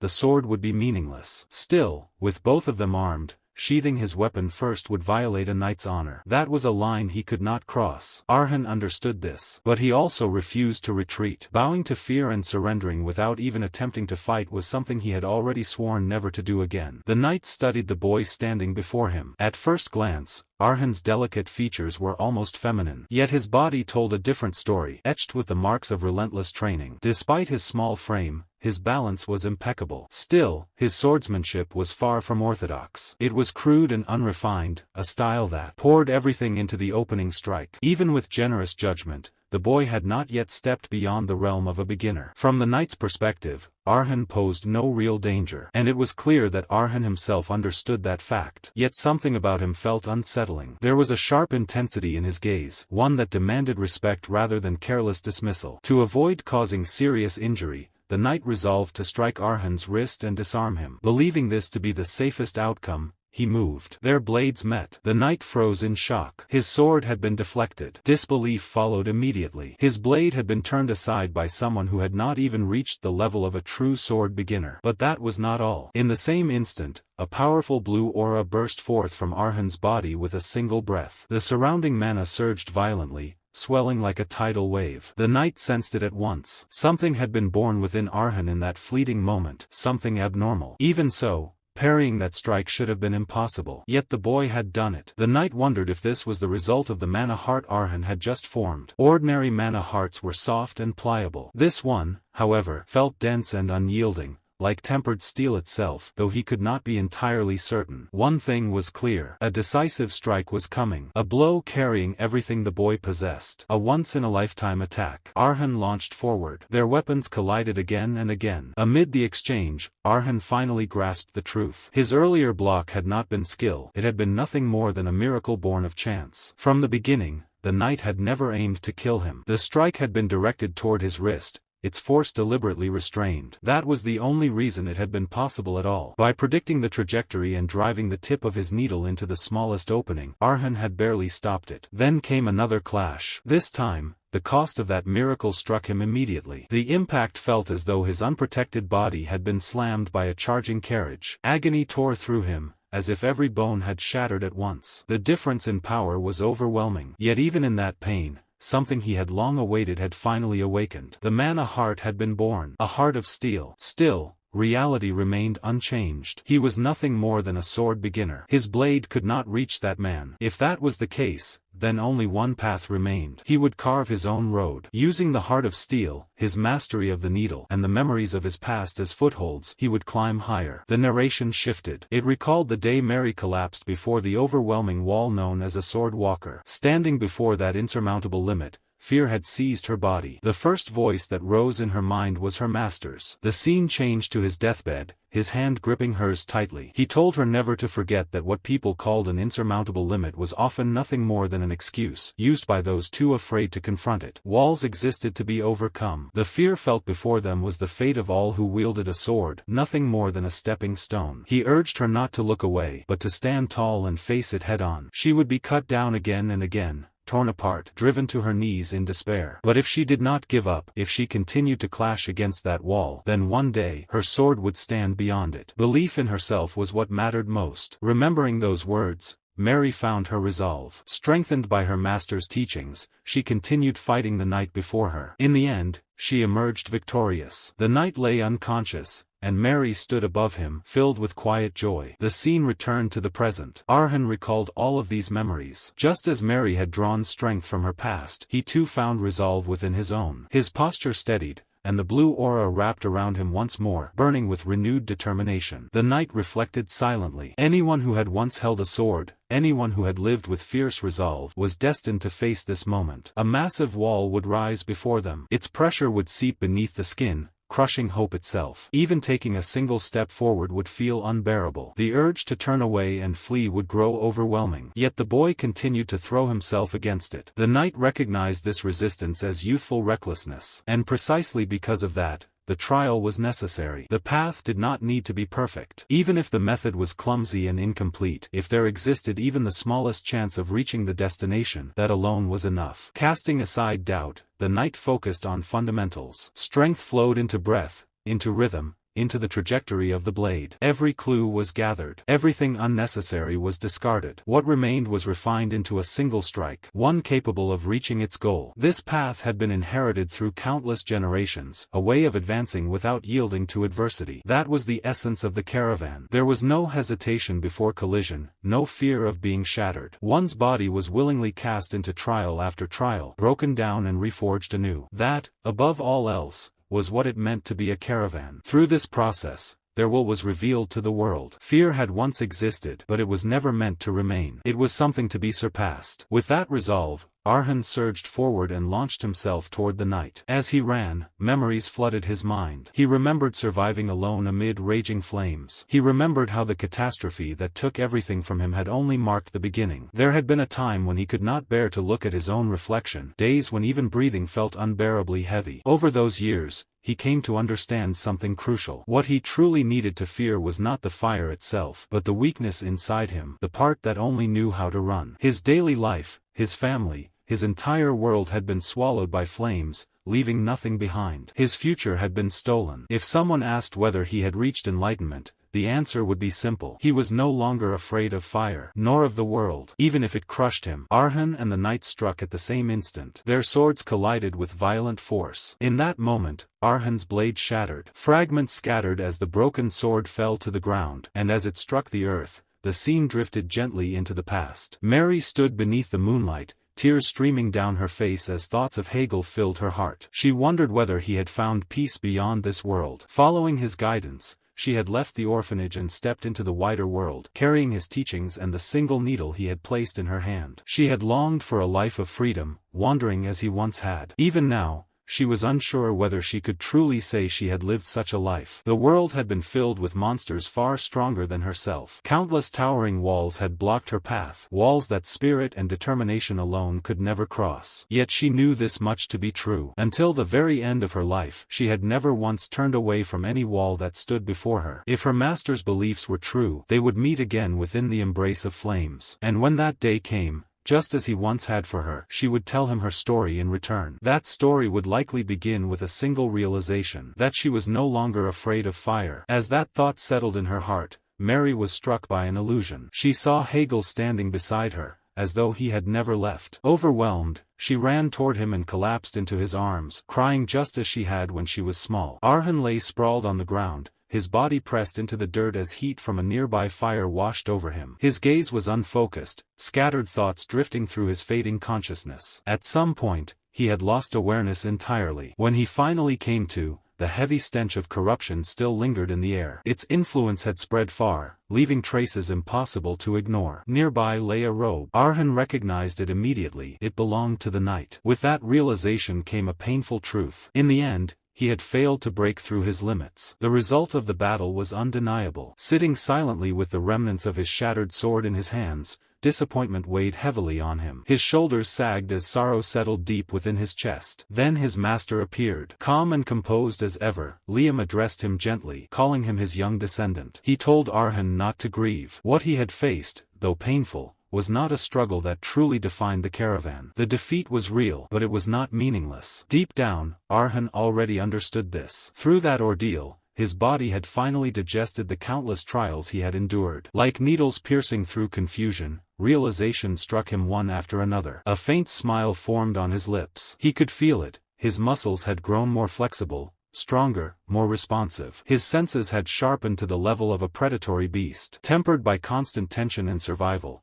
it felt as though he had lived the life of a seasoned warrior rather than a novice swordsman. In that moment, Arhan finally understood why his master had chosen that sword for him. It had never been about power or technique alone. It had been about a way of living. The blade embodied a will that never surrendered. Even before overwhelming trials, it carried an unbreakable determination that refused to bend. Arhan thought that if all of this had been explained from the beginning, things might have been much simpler. A small smile surfaced as acceptance replaced frustration. From behind, the knight approached quietly and remarked that Arhan had finally come to his senses. Scratching his cheek awkwardly, he explained that he had gone to fetch water. He admitted that misunderstanding still lingered between them and that they needed to be resolved. Instinctively, Arhan tightened his grip on his sword, ready to strike. At once, his master intervened, reassuring him there was no need for such caution. He explained calmly that the one who had created this situation was not someone who intended to harm him. Suspicion did not fade so easily. The knight acknowledged this without complaint. After everything Arhan had suffered, Arhanis was only reasonable. Trust, after all, was not something that could be built overnight. Breaking down the distance between two people required time, and sometimes, one person had to speak first. He proposed that if he revealed his own past, Arhan might lower his guard,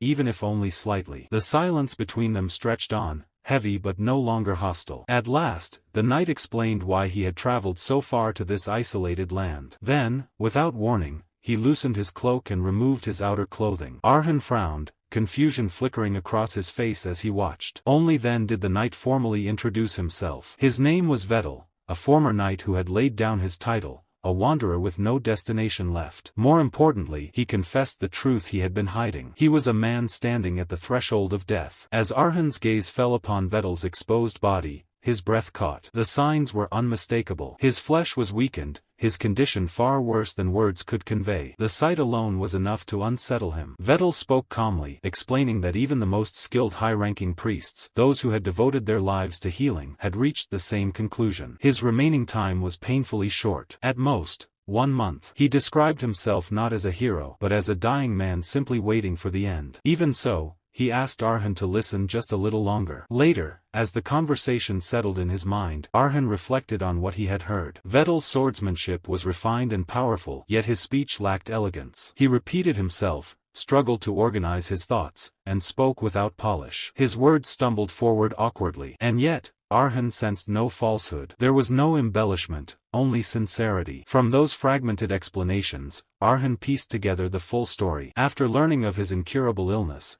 Vettel had left the knightly order he once served. He was not searching for glory, nor redemption. He was simply seeking a quiet place to die. Vettel smiled faintly as he admitted the truth. His reason for leaving had not been noble. He did not want to become a burden during his final days. At the end of his life, he wished to live by his own will. Arhan remained silent, grief weighing heavily on his chest. His master finally spoke, confirming that Vettel had spoken no lies. Even now, corruption was eating away at his body like slow poison. Once it reached his heart, his life would end. Vettel extended his hand toward Arhan. He asked, gently, whether this was enough to be accepted as a neighbor. Arhan did not respond at once. After a moment, he stood and spoke quietly. He said that telling such a story could not have been easy. He thanked Vettel for his honesty and introduced himself by name, Arhan. He spoke of the land's former residents, now erased by time, and welcomed Vettel to live there in their stead. Vettel bowed his head in gratitude and addressed him respectfully as Prince Arhan. Their hands clasped. A quiet bond was formed. From a distance, Arhan's master watched the exchange with a satisfied smile. He knew the time had come for the next step. In his thoughts, one destination stood above all others, a place unlike any in the world. Days later, Arhan and his master traveled together in a horse-drawn carriage. As the road stretched endlessly ahead, Arhan voiced his confusion. His sword skills had improved drastically. If that was the case, why had his master not simply continued training him directly? Why travel so far, so suddenly? Especially now that Vettel was guarding the mansion and no unwanted intruders remained. His master clicked his tongue in irritation. Even he said, could not escape the consequences of past actions. How many times would Arhan need to hear the same lesson before understanding? Their caravan was different from all others. That difference was its very essence. As long as steel blood flowed through Arhan's veins, his growth would never come from ordinary training. It would be forged only through relentless struggle. True advancement demanded pushing the body beyond its limits. The sword Arhan had received still needed to be fully absorbed, completely digested. That was the purpose of this journey. Their destination was the perfect place for such growth. A land where birth, title, and status meant nothing. Nobility carried no weight there. Only those who sought bloodshed gathered within its borders. It was a place where life and death collided endlessly. In his era, it had been known by a single name. As the scene shifted, a colossal arena appeared. Inside, battles raged without pause. Blades crashed together, sparks flying as warriors exchanged strikes. The crowd roared wildly, intoxicated by violence and anticipation. The air itself trembled with bloodlust. At last, it was Arhan's turn to step forward. The sky above the city was clear and bright. Sunlight poured down like molten gold, touching every wooden roof and every stone road. In the center of it all stood the proud heart of the Iron Kingdom, Firma, the city of steel. The air itself felt heavy, as if filled with iron dust and old stories. Metal rang somewhere in the distance. The sound of hammer striking anvil echoed again and again, steady and powerful. Firma was known across the kingdom as the symbol of iron. Its furnaces never slept. Its flames burned day and night. Here, metal was shaped into blades, armor, and tools that spread across the entire realm. It would not be wrong to say that nearly every weapon in the Iron Kingdom had passed through this city. Because of that, people called it the Holy Land of Swords. But long before that title, before the pride and glory, something else had made this city truly alive. That something stood before them now. The arena. It rose like a giant beast of stone and iron, casting a long shadow across the street. Arhan stood before its massive gates, silent. His master stood a step behind him, hands folded neatly,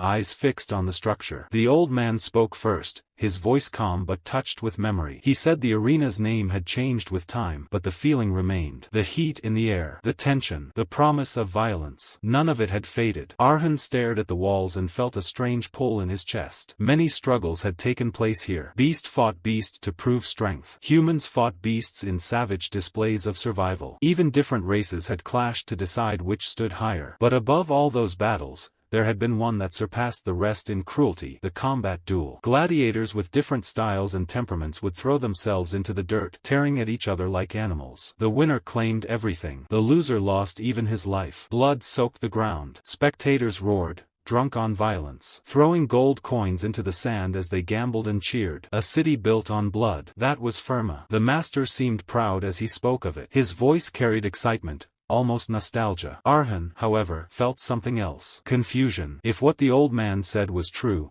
then there was no better place to grow stronger. In that pit of death, real combat experience waited. If he defeated gladiators and consumed their weapons, he could increase his power quickly, faster than anywhere else. The thought made his heart beat harder. The master glanced at him and sighed. He called Arhan simple-minded. If mindless devouring truly worked, he would have already forced Arhan to consume every weapon in the junk heaps, even heirlooms left behind by foolish intruders. Then his eyes sharpened. Blind consumption would destroy him. The memories inside those swords were tangled and heavy. If Arhan swallowed them without control, those memories would swallow him instead. He would lose himself. The word struck like cold water. The sword must not control the wielder. The wielder must control the sword. Until Arhan could open his own eyes, he would only consume what the master allowed. The rule was strict. Arhan felt a flicker of fear. He did not fully understand what those eyes meant, but he understood the warning. Still, the arena stood before him, calling. The master clapped his hands once and declared it was time. Time to step into the hot place of struggle. 3 hours later, they stood inside the entrance hall. The heat was stronger here. The air smelled of sweat and metal. A long line of fighters stretched toward a counter where a receptionist greeted each person with a bright, almost playful smile. When it was Arhan's turn, she asked if it was his first time participating. Her voice was light,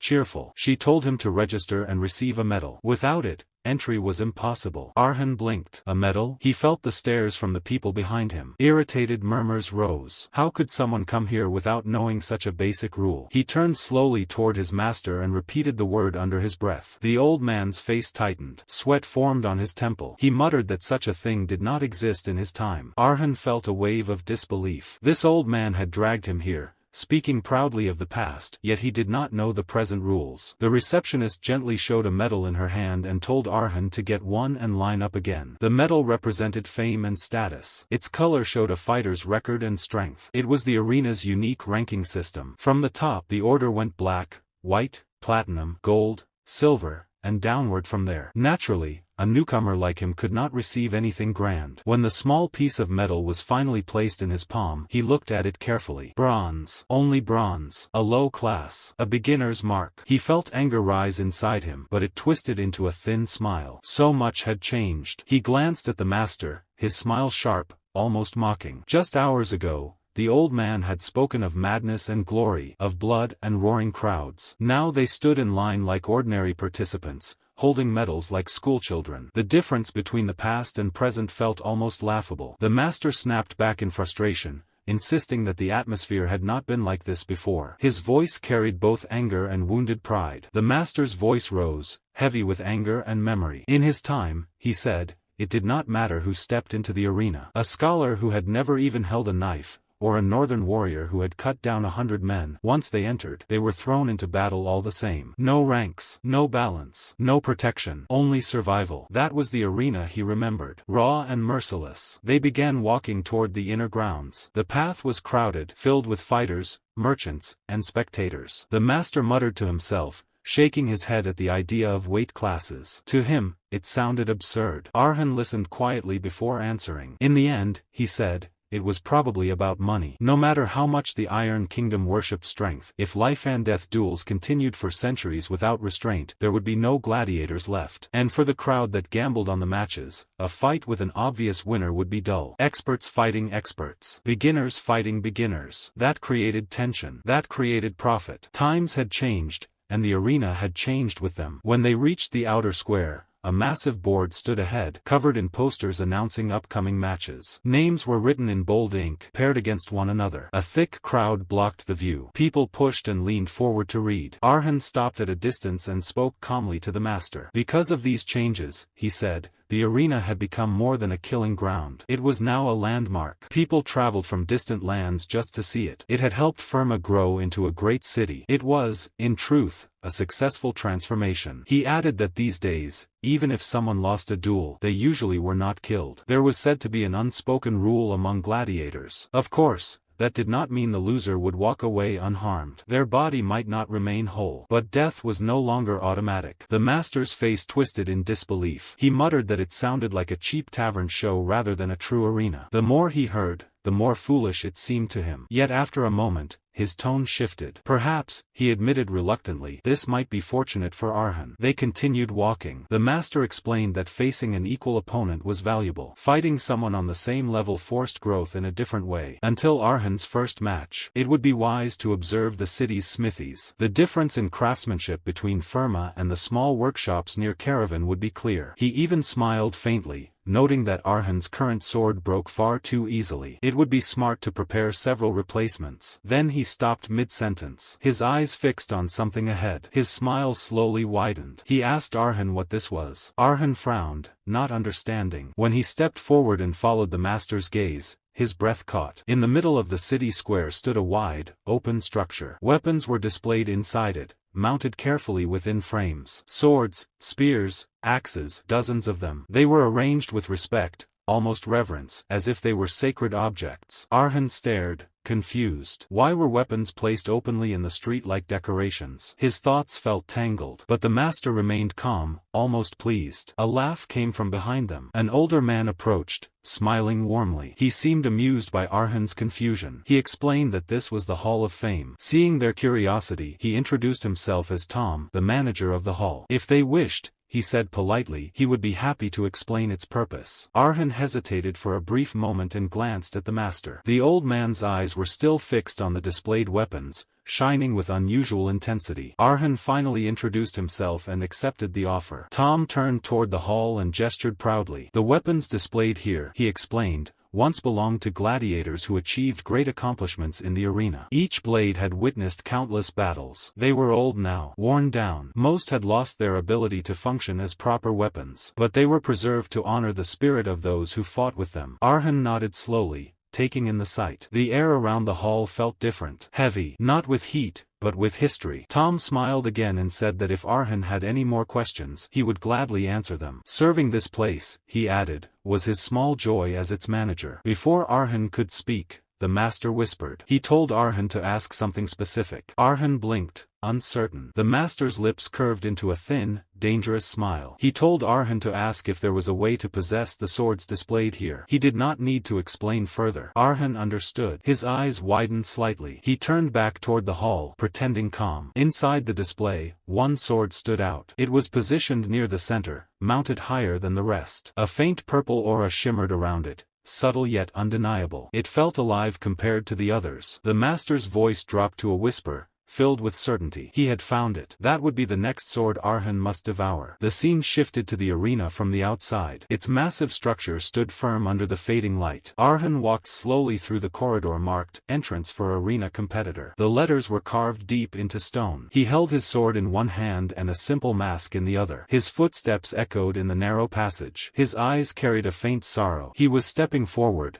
yet something in his chest felt heavy. His thoughts drifted back to earlier that day, to the moment inside the Hall of Fame when they stood before Tom. The manager had smiled calmly when Arhan asked if there was a way to obtain the swords displayed there. Tom repeated the question with interest, then answered without hesitation. Of course there was a way. Those who proved themselves as gladiators were granted the right to possess one piece of weaponry matching the color of their medal. The master and Arhan had listened closely, not missing a single word. Tom had continued, explaining it clearly. Every time the rank of the medal rose by one stage, one weapon could be obtained. In simple terms, promotion meant reward. If Arhan were to be promoted to silver rank, he would be allowed to claim one of the swords displayed. It was a system built on achievement. Nothing was given freely. The scene returned to the present corridor. The master spoke in a low voice as they walked. That hall, he said, was a treasure trove in itself. To others, the weapons might look old, worn, and useless. But to Arhan, they were swords with value like gold. They were not decorations. They were opportunity. The master smiled slightly and added that Arhan now had more reasons to enter the arena, even beyond training. He must secure usable swords through promotion. That was essential. Then the master's thoughts turned darker. If it were up to him, he would simply commit robbery and steal them all. But that was impossible. The manager of that hall was no ordinary old man. Arhan had looked confused at that statement. Tom had seemed like a kind, gentle elder. What did the master mean? The old man replied calmly that when the gap in strength was too wide, it was difficult to even sense it. That manager, although only half complete, could use mana as armor for absolute defense. He was a sword expert. Arhan had been genuinely shocked. A sword expert? That was the stage right before Swordmaster. Why would such a superhuman existence work as a manager in a hall? The master had answered without emotion. There was nothing to be so surprised about. Usually, those who reached that realm were all eccentrics. They did not follow common paths. Then, with a sad and sinister expression, the master muttered that robbing the hall would have to wait for later. Arhan had been stunned by that thought. The old man truly intended such madness one day. The master then shifted the topic. Even if much of the arena had changed over time, there was one thing that stayed the same. Gladiators covered their faces to escape their identity, status, and fame outside the arena. Inside those walls, they fought only as gladiators. That was the arena's long-standing tradition. Arhan had considered those words carefully. He did not think it was a bad custom. If he only had to face opponents as a gladiator, not as a person, then he could be free from hesitation. No past, no relationships, no weight of names, only battle. The memory faded as he reached the final gate before the fighting ring. An old man wearing a hood stood there, guarding the entrance. His presence was quiet but firm. He addressed Arhan as a young gladiator he was seeing for the first time and asked what alias he would use in the arena. Arhan hesitated. An alias? What did he mean? The old man explained that no one who set foot in the arena used their real name. The shells used outside would only become a hindrance in standing as a gladiator. One had to utter the name they would be most proud of, the name that would accompany their life as a gladiator. Arhan grew silent. He thought of his past, of his mother, of his father, of the sword they had always shown him. After a moment of reflection, he spoke his chosen name. The sound was swallowed by the heavy air, unheard by others. The old man hummed softly. It was a word he had never heard before. Perhaps it was the name of a protagonist from some night novel. But it did not matter. He prayed that victory would follow Arhan's first step. The gate opened. Arhan stepped into the arena. The announcer's voice thundered across the stadium. Young gladiator, Liam. At that call, Arhan raised the mask and covered his face. This was the entrance exam. The bronze-ranked arena was nearly empty. Matches at this level did not carry expectation except from petty gamblers.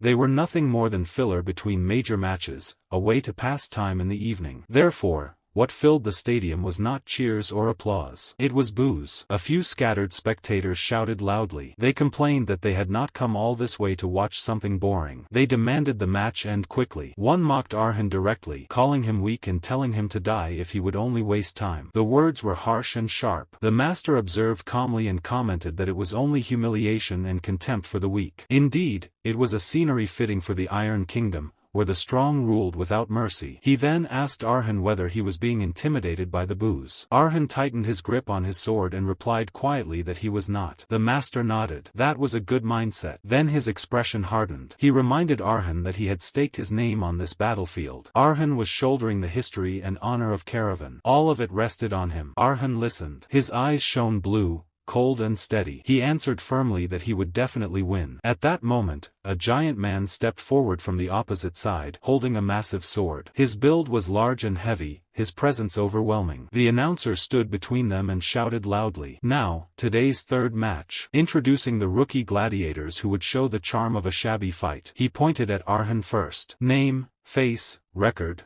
nothing to show. A rookie among rookies, making his first arena appearance in his life. The greenhorn rookie gladiator, Liam. Then he turned to the opponent. Since his debut, he had brutally taken the lives of every gladiator he faced, receiving both hot boos and cheers from the crowd. The rookie with 3 consecutive wins. The giant gladiator, Temur. Temur smiled with clear malice in his eyes. Finally, the announcer raised his voice once more and declared that this sacred match would be dedicated to the goddess Lepri. Temur let out a deep, mocking laugh, rolling the name Liam on his tongue as if it were something dirty. He called it stupid, weak, and unimpressive, a name that carried no weight. He said it sounded like something a frightened child would make up to hide behind. His voice echoed through the half-empty arena, sharp and loud, meant to humiliate. Arhan stood still and listened. He did not lower his gaze. He did not clench his jaw. He simply watched Temur without speaking, calm on the surface. Temur stepped closer, his heavy boots pressing into the sand. He said it was a waste to even use his sword against someone like Arhan. Then he leaned in and made a proposal. Arhan should throw away that ridiculous sword and remove the mask. He should dance to the rhythm of Temur's clapping. If he did that, Temur would show special generosity and spare his slender neck. The words were filled with contempt. Around them, a few spectators began to chuckle. Anger rose inside Arhan like a flame, hot and sudden. But he did not show it. He kept his breathing steady and finally spoke in a quiet voice. He had heard that not taking each other's lives was an unspoken rule here. His tone was flat,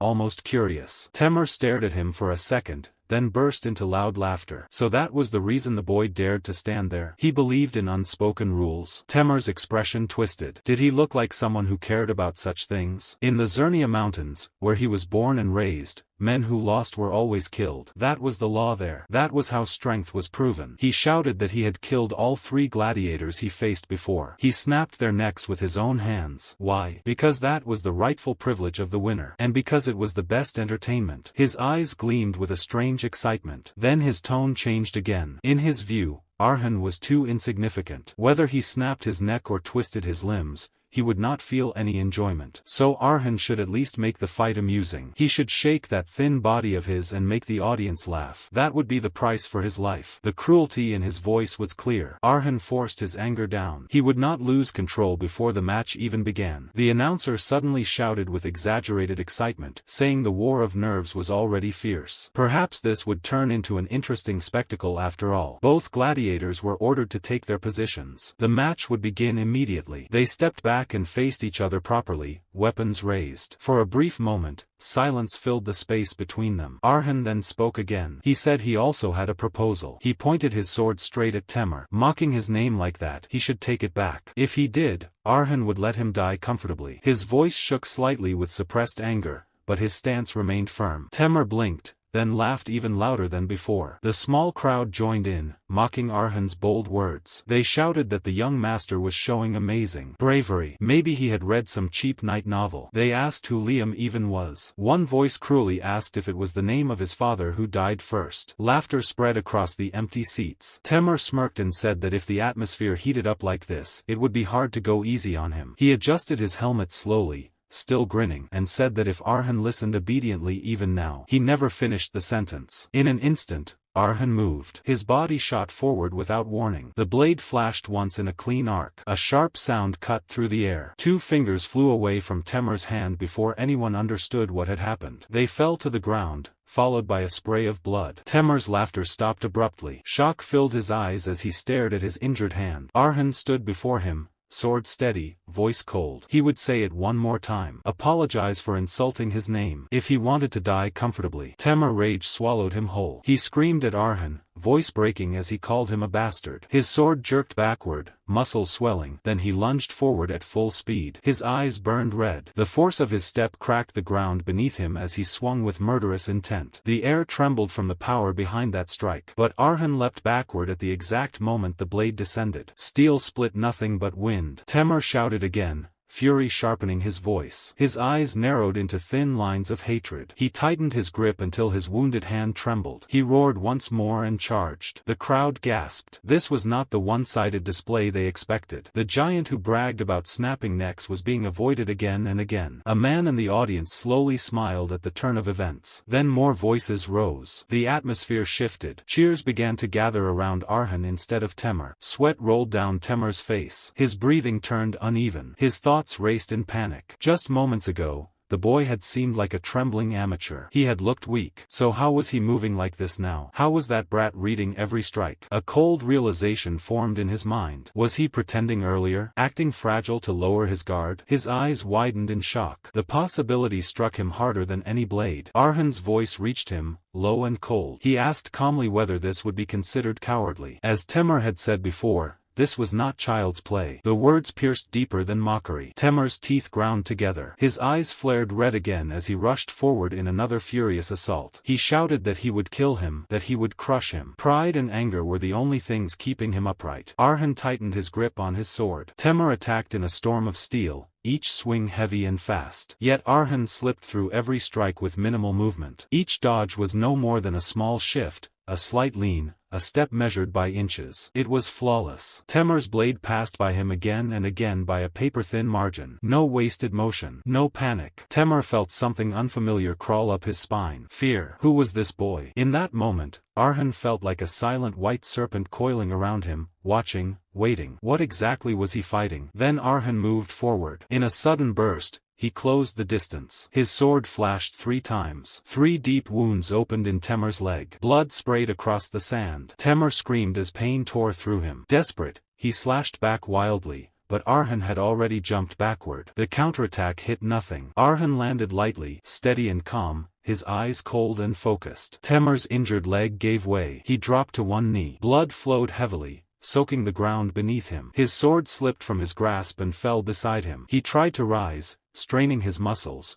but his body no longer obeyed. Strength drained from him. He collapsed fully, balance gone, power gone. Arhan watched without speaking. Then Arhan stepped closer. He said he would make him an offer again. Temer lifted his head weakly and listened. Arhan told him to take off that ridiculous helmet. The words were deliberate. They were the same words Temer had spoken at the start of the battle. Temer understood instantly. Humiliation burned through him even more than the pain in his leg. Arhan continued in a cold voice, telling him to dance to the beat of his clapping. Then he would spare that useless head of his. The reversal was complete. The announcer stared in disbelief that this young fighter had forced Temer to kneel. Master, watching from a distance, remained silent. Temer gathered what little strength he had and forced himself into a sitting position. Every movement was a struggle. He said he accepted the offer. He asked for a moment to breathe. He claimed he could not breathe properly. Just a few seconds. His voice trembled. Then his hand slowly moved toward his fallen sword. In the next instant, a blade pierced through his hand and nailed it to the ground. It was Arhan. Temer screamed again, shock flooding his face. Arhan had not been fooled. He had never relaxed. With cold eyes, Arhan warned him to choose his next move carefully. There would be no more offers. Temer finally understood. He was fighting a battle he had already lost. His hands shook as he removed his helmet. Gathering the last of his strength, he apologized for insulting Arhan's name. He begged him to spare his life. The arena erupted. Spectators shouted in excitement. They called the rookie amazing. The best bronze they had seen lately. Laughter burst out. Some celebrated winning their bets. Others swore they would bet on him again. They asked for his name. Liam. They began chanting it loudly. Arhan stood tall in the center of the arena as his name echoed around him. Tom watched with a small smile. He had felt something extraordinary in the boy from the beginning. To receive such enthusiastic cheers from his very first match meant great promise. Yet his gaze shifted into the distance. In this arena, excessive attention often acted like poison. 2 nobles also observed the match, speaking quietly about Arhan as the scene faded. A few days later, the sky shone brightly over the city as usual. The arena stood firm from the outside. Inside, Arhan looked stunned. He asked the receptionist to repeat what she had just said. She smiled and explained that the arena had evaluated him very positively. Though unusual,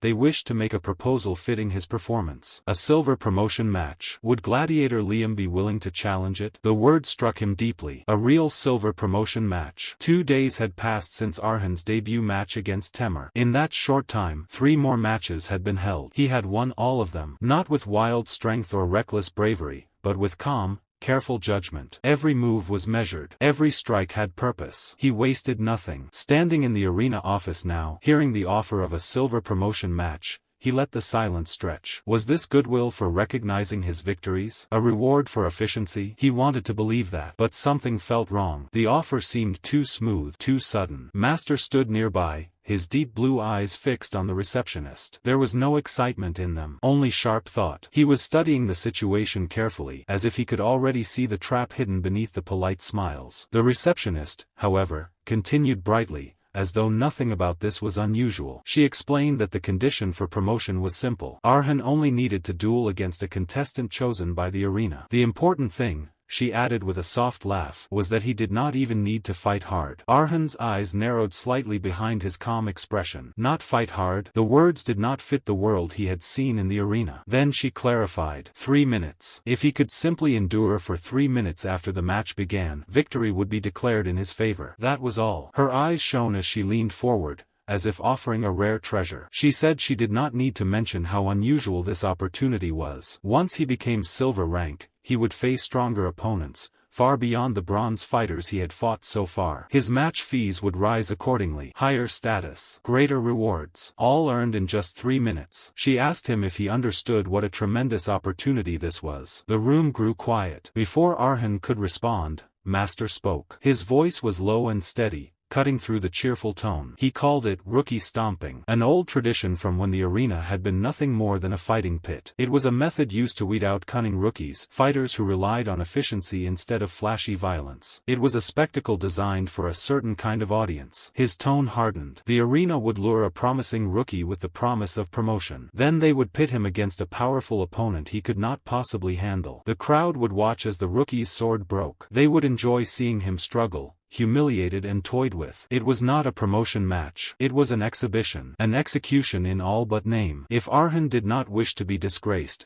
Master advised him to refuse. A proper chance for promotion would come soon enough. There was no need to rush into a trap. Then Master looked directly at him and asked what he would do. Arhan's eyes turned cold. Inside, his thoughts were steady. He had known from the beginning that the arena was not kind. Strength was currency. Entertainment was law. If he kept fighting safely, efficiently, quietly, he would eventually face something like this anyway. Avoiding it would only delay the inevitable. He spoke calmly. Wasn't the answer obvious? Then he turned to the receptionist and accepted. He said he would gladly face whoever the opponent was. The decision was final. 2 days later, the arena notified him of the opponent's identity. The alias was the Black Bride. The title alone carried weight. The fighter was a graduate of a prestigious academy, undefeated in the silver rank, a powerhouse sword walker. The academy in question was known as the premier institution for those born with natural talent for the sword. Simply possessing its diploma granted one the rank of knight, a symbol reserved for the elite. Stronger training, higher rank, greater experience. Everything favored the Black Bride. Evening settled quietly over the city. The sky burned in fading orange before sinking into deep blue. Arhan walked along the stone path outside the arena. Arhan said he had looked into the Black Bride. The name carried a dark reputation. Not only had that fighter shown overwhelming skill in every match, but every opponent had been left unable to recover. None had walked away whole. Master let out a short laugh. He said the arena officials had truly made up their minds this time. If they had prepared to that extent, even enduring 3 minutes would not be easy. His tone shifted as he analyzed the situation calmly. What did they call this kind of situation these days? He paused, then mocked lightly, saying that people would simply say Arhan was doomed. The laugh was dry, without warmth. Anger flickered across Arhan's face at those words. He asked quietly if it was truly that bad. Master answered without hesitation. The Black Bride was likely not stronger than Patel. Even if Patel had been frail, he was still a powerhouse who had reached the peak among sword walkers. However, there was a clear difference between then and now. Patel had used swordsmanship tailored to Arhan's level, preserving his honor. He had shown restraint. One could not expect such mercy from the Black Bride. Arhan responded with quiet sarcasm, thanking Master for opening his eyes to the terrible reality approaching him. But inside, his thoughts were steady. His master never lied when it came to swords. If Master warned him, the threat was real. Still, Arhan had the steel mana heart within him. He also carried Mary's memories, a variable no one else knew about. If it was only a matter of enduring 3 minutes, then he had enough of a chance of winning. His thoughts cut off. A faint sound of footsteps reached him. The world seemed to freeze for a breath. A presence stood behind him. Arhan had not sensed it at all. A figure removed a hood slowly. A calm voice spoke his alias. The little gladiator, Liam. That was him, right? It was a woman. Shock spread through Arhan's body. He could not feel her presence even now. It was as if she had blended perfectly into the air. He turned slowly to face her. Pitch-black long hair fell down her back. The shape of the sword at her side was one favored by warriors of the East. His mind connected the pieces at once. The Black Bride. He did not know why she had come to him, but there was no reason to admit his identity so easily. He faced her with steady eyes and asked who she meant. The little gladiator? She must have mistaken him for someone else. She stared at him in silence for a moment. Then she said he was making things troublesome. Her hand moved to her sword. Steel slid from its scabbard. Arhan's eyes widened. Instinct took over. His hand shot toward his own sword. But before he could fully draw it, cold metal touched his neck. Her blade had reached him first. He had barely managed to grip his hilt. The difference in speed was overwhelming. In the next second, She withdrew her sword and returned it to the scabbard as if nothing had happened. She told him not to waste her time. From his split-second reaction and that unique needle-like sword, he could not deceive her eyes. There was no need to stay on guard. She had not come to kill him. She had come to make a proposal. Arhan asked what kind of proposal. Her answer was simple: forfeit the match. Those words darkened his expression. She told him not to make a foolish choice. He should not force her to ruin his future. Then she turned to leave. Before she could walk away,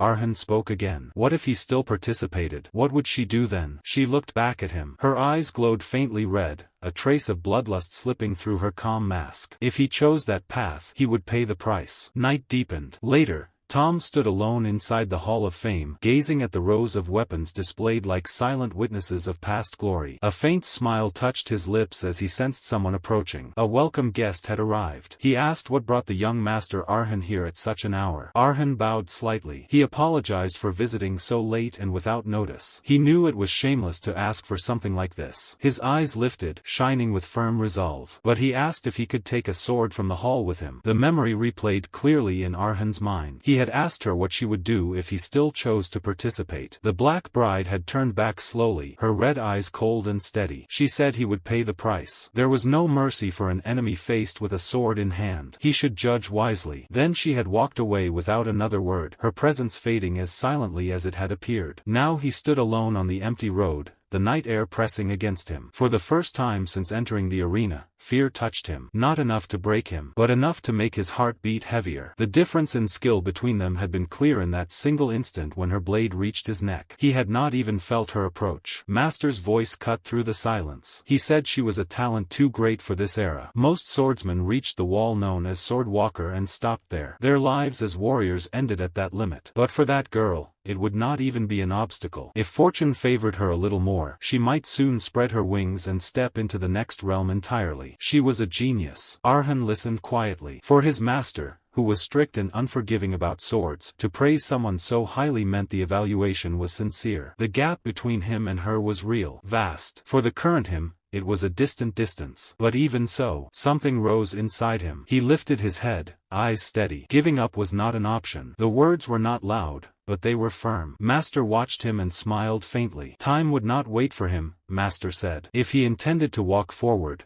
then they had to move quickly. They still needed to find the second sword. The scene shifted to the present. Arhan now stood inside the Hall of Fame, facing Tom. The weapons displayed along the walls shimmered under dim light, each carrying the history of fallen gladiators. Arhan asked calmly if he could take a sword from the hall. Master stiffened in shock. Sweat formed on his brow. Taking a sword from this hall was not a small request. It was sacred ground. Tom, however, seemed to understand immediately. He asked if this request was related to the promotion match against the Black Bride. Arhan's eyes widened slightly. So he already knew. Tom explained that the news was spreading everywhere. A match between such promising gladiators naturally drew attention. To a young fighter who had only just sprouted in the arena, it seemed the organizers had played a rather cruel trick. Because of that, Tom said gently, he would personally recommend reconsidering the promotion match. He then spoke of the Black Bride in detail. She hailed from Yungwon on the eastern continent, a land where supreme martial talent overflowed. She had graduated top of her class from Temple, one of the Iron Kingdom's 3 great academies. That alone proved her ability. And here in the arena, she had already overwhelmed countless gladiators without defeat. She was a genius in both name and reality. Tom did not deny Arhan's own qualities. He acknowledged that Arhan also possessed excellent potential. But facing a raging wave too early would only result in being swallowed by it. If Arhan gained more experience through several more matches and challenged her after building strength to withstand the torrent, he could display an even more splendid fight. Tom assured him of that. Silence settled between them. Arhan's face darkened slightly, but his eyes did not waver. He thanked Tom sincerely for the advice. However, he said he intended to face it. He admitted that because he could not measure the height of that wave, his body trembled. Fear existed. He would not deny it. But as one who prayed to the goddess Lepri, avoiding combat due to fear would betray his gladiator heart. That was why he had come. Despite the shame, he wished to borrow courage from this hall. He wanted to step into tomorrow's match carrying the will of the gladiators who had fought before him. If he survived, he would be promoted and gain the right to obtain a souvenir from this place,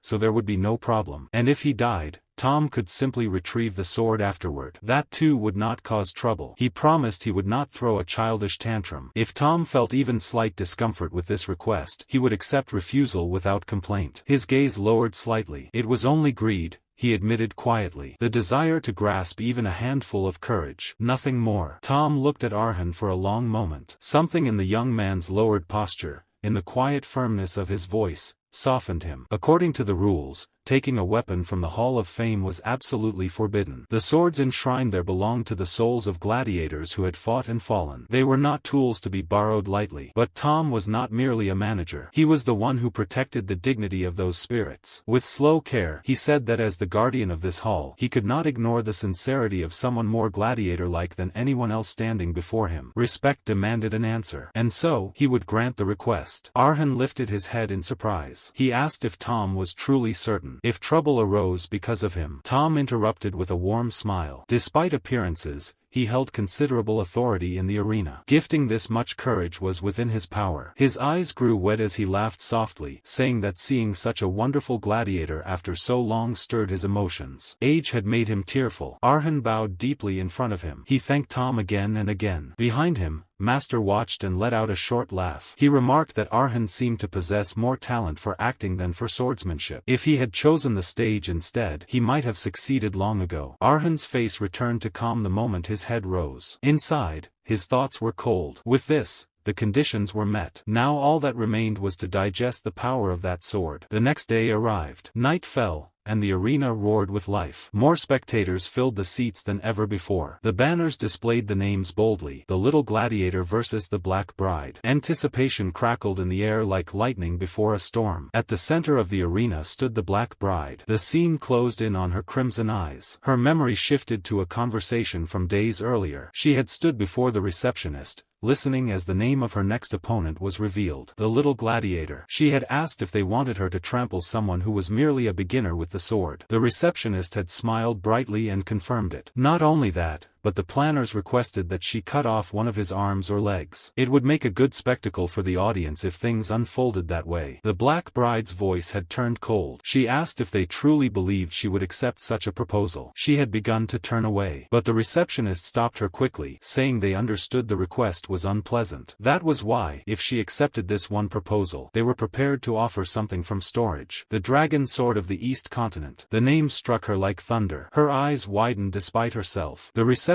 added quietly that the blade carried great meaning for swordsmen of the East. She had heard that it was one of the reasons the Black Bride continued fighting as a gladiator. The Black Bride's face darkened. Her hand tightened around her sword. The receptionist smiled thinly, saying she would take that silence as acceptance and hoped for a good match. The memory faded. Back in the present, the Black Bride stood within the arena's fighting grounds. It had been a proposal she could not refuse. As a human being, not merely a gladiator, she had given the boy a warning. That had been the only mercy she could offer. Footsteps approached across the sand. She looked up. Her eyes widened slightly. Despite the warning, he had come. The Little Gladiator stood before her, sword in hand. Her crimson eyes glowed as she drew her blade from its scabbard. Her voice dropped low, heavy with finality. She had given him enough warnings. Whatever happened from this moment on would be his responsibility. Then something shifted. The air changed. The arena seemed to drown in an invisible tide. The Black Bride felt as if she were standing ankle-deep in a pool of blood. A terrible scent filled her senses. Her breath caught. What was this? That suffocating smell of slaughter. Was it coming from that child? Arhan stood opposite her, face shadowed, eyes burning red. Bloodlust spread from him like a rising storm, pressing outward and swallowing the space between them. Inside, his thoughts were steady. He was a resident of the Free City crowd, one who had willingly stained himself with blood to reclaim freedom. His aura surged wider, deeper, turning dark purple as it settled around him like a living thing. The sun dips below the horizon, casting a fiery glow over the ocean waves that crash against the jagged cliffs of a coastal city. This place, known as Crowd, emerged from the ruined ancient republic to stand as one of the 6 free cities. History once recorded this land as paradise, a realm renowned for its legendary beauty. However, the narrator dismisses these records as meaningless because the past cannot sustain those living in the present. Today, Crowd is a hollow shell where freedom and hope have utterly vanished. Dark silhouettes of buildings loom over the streets as birds scatter into a gray, oppressive sky. The narrator labels this a terrible land, a place where the light has long since faded. This deep shadow traces its origins back to the corruption of the nobility. Their greed for luxury acted like a bottomless pit, impossible to fill. Blinded by their own insatiable desires, these nobles sold the city's very territory to a foreign power known as the Golden Empire. In the dimly lit halls of power, masked elites toast with wine while a contract is sealed with a handshake, trading away the sovereignty of the people for immediate wealth. Desperation eventually drove the nobles to use the human rights of the citizens as collateral. They borrowed massive amounts of gold coins from the Red Bank, a move that stripped the people of Crowd of their dignity and forced them into the status of slaves. This grim reality birthed a haunting question within the narrator. Memories of a father beaten to death while begging tourists for food resurface. A mother sold her body to prevent her children from starving. A sister perished from a fever because the family lacked a few copper coins, leaving behind only the memory of her small, cold hand. The narrator wonders why they must be stuck living their present days in such misery. The answer appeared unexpectedly at a Crowd execution ground. A massive wooden guillotine stands tall against the fortress walls, its heavy blade gleaming with a lethal light. A man waits in terror, his eyes bandaged and his mouth gagged. His charge was assault. He was a citizen who, after being tormented by a drunken tourist's rampage, could no longer endure the suffering and chose to resist. The memory shows the citizen striking back against his oppressor in the dark cobblestone streets. Bloodshed is a trivial sight in this city, but a tourist becoming the victim was unprecedented. To appease the anger of the great powers, the city carried out an execution to make an example of the rebel. The narrator acknowledges the unmatched unfairness of this clearly unreasonable violence. Yet, for the man who was once a neighbor, there was no room for the crowd to feel sympathy.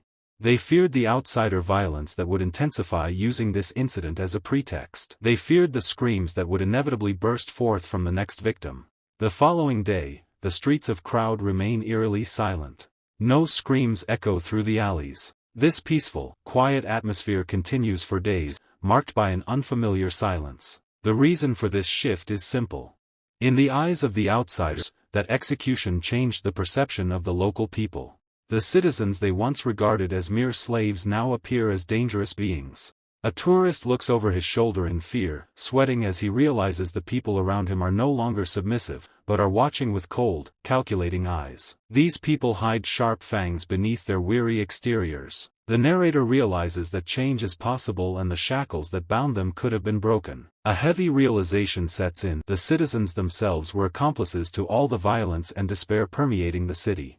Their charge is singular and absolute. It is the sin of not resisting. A hooded figure stares out from the darkness, eyes burning with a new, lethal purpose as the weight of this collective guilt settles over the city like a shroud. Freedom demands a price that must be paid in blood. Someone must spill it and someone must be stained by it. The narrator willingly chooses to become that person for the sake of the freedom belonging to everyone and for the atonement they all must bear. Standing atop a domed roof under the glow of a full moon, the hooded figure draws a sharp blade.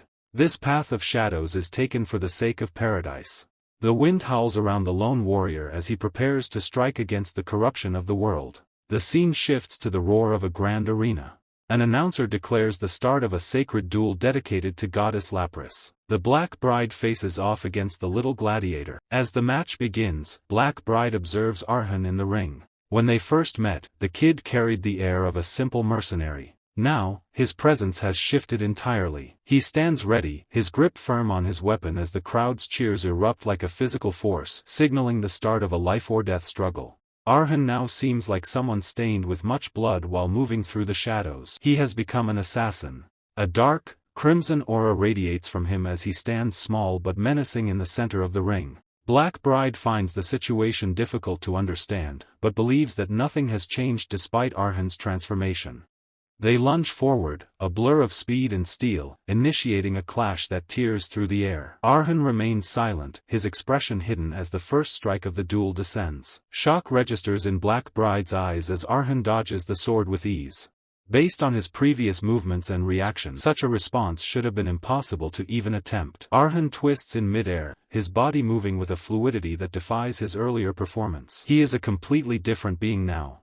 Black Bride struggles to track his position as he lands and immediately prepares for a counterattack. His blue eye gleaming with a predatory focus that suggests he is no longer the child they once knew. Black Bride realizes that even Arhan's breathing and movements belong to someone else entirely. Every strike is met with a deafening clang of metal. Sparks fly as Arhan parries a massive blow that sends tremors through the arena floor. He moves with a grace that suggests a lifetime of killing, his small frame belying the lethal power he now wields.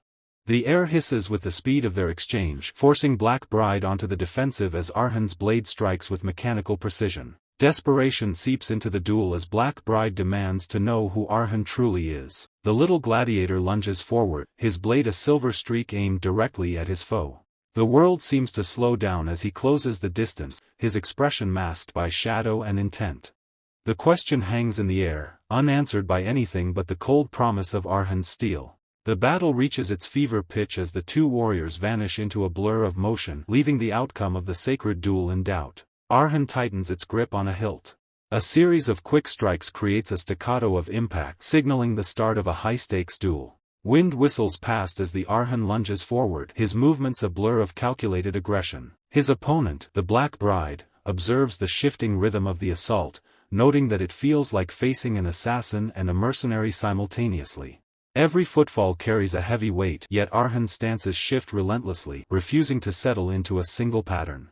He maneuvers on the edge of the blade, his agility forcing the undefeated gladiator to remain on high alert as the sound of his rapid steps resounds. Arhan maintains a piercing focus, his eyes locked onto his target while his short blade gleams under the dim light. This constant variation makes it difficult to predict his next move, adding an extreme level of unpredictability to the engagement. It is clear through his refined technique that he surpassed the level of a beginner a long time ago. He is no longer a novice but a threat that demands respect, his every motion honed by a desperate need to survive. However, the tide begins to shift as a heavy blade descends, meeting Arhan's defense with a jarring grind of metal. The Black Bride dismisses his efforts, stating that such a display is nothing but foolhardiness without the strength to back it up. A sharp exhale escapes Arhan's lungs as the pressure of the clash intensifies, the sheer weight of her weapon threatening to crush his guard. A sudden chill of killing intent pierces the air, followed by a violent sweep of steel that forces him back. The Black Bride stares down opponent, expressing her hope that he has more cards left to play before this ends. Arhan's hands tremble under the strain, his grip faltering as the roar of the arena swells around them. From the stands, the crowd erupts in a frenzy, amazed that a simple bronze-ranked fighter is putting up such a fight against the legendary Black Bride. One spectator shouts in triumph, declaring he was right to bet his entire fortune on the underdog's survival.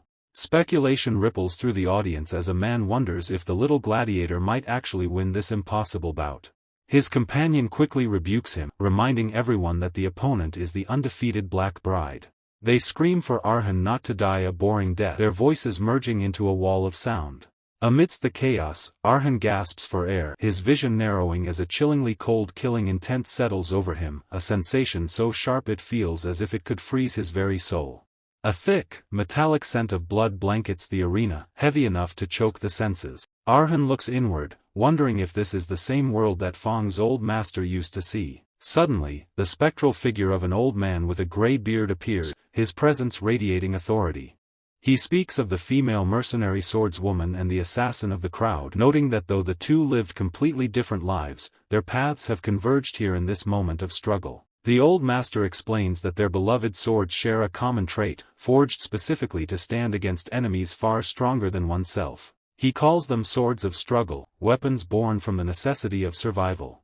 In a world where the strong relentlessly prey on the weak, these blades are the only equalizer. He looks at Arhan, acknowledging that he has only just taken his first steps on this path, yet the weight of these legacies now rests firmly in his hands. The master warns that accepting the life of an assassin might be too heavy for one so young. However, he commands Arhan not to be consumed by the darkness of the craft. To survive, he must understand and accept the weight of that life and truly make it his own. Arhan takes a deep, ragged breath, his lungs burning as he tries to center himself. He exhales slowly, the sound of his breathing the only thing grounding him as the spectral master watches over his resolve.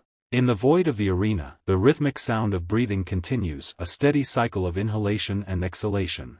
Wisps of blue energy curl through the darkness like smoke, tracing the path of Arhan's focus. He fights to regain his composure, the air around him shimmering with the intensity of his concentration. Each breath is a deliberate act of will, a refusal to let the pressure of the Black Bride's presence break his mind before the next exchange begins. The old master observes the change, noting that Arhan seems to have calmed down a bit. However, he warns that the true trial begins now. During their brief clash, the Black Bride has already grasped the full extent of Arhan's capabilities. She is no longer testing him, she is analyzing him. Arhan catches his own reflection in the polished surface of a blade, his blue eyes sharp and determined as he prepares for the onslaught that is certain to follow. The master's voice carries a grim warning that the Black Bride will now hunt him with all her might.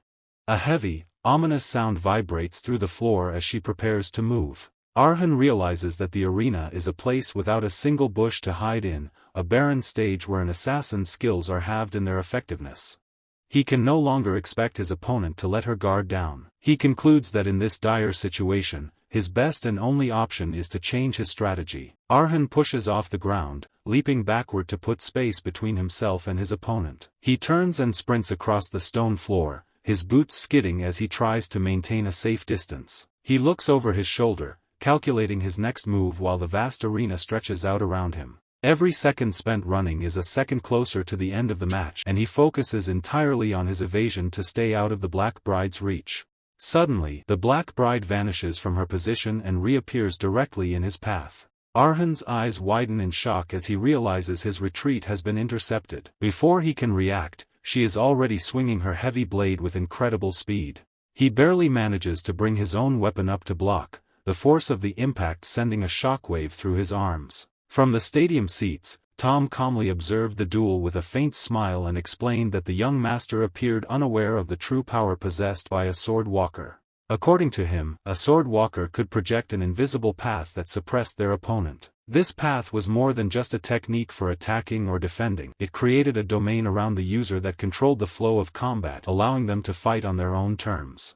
Within that domain, the swordsman could also expand that path inward, greatly amplifying their strength, speed, and perception. By doing so, they essentially elevated themselves beyond ordinary human limits, becoming something close to a superhuman warrior. Meanwhile, in the arena, Arhan found himself struggling to keep up with the Black Bride's sudden change in pace. In an instant, she closed the distance between them and swung her blade with terrifying speed. Arhan barely managed to dodge, the sword passing just inches from his neck. A thin layer of sweat formed on his face as he reacted quickly, striking her sword with his dagger in an attempt to disrupt her attack. However, her arm moved fluidly upward, seamlessly transitioning into another strike as if his counter meant nothing. At that moment, Arhan realized with growing fear that her power and speed were completely different from what they had been at the start of the match. It felt as though he was now facing the true strength of the Black Bride.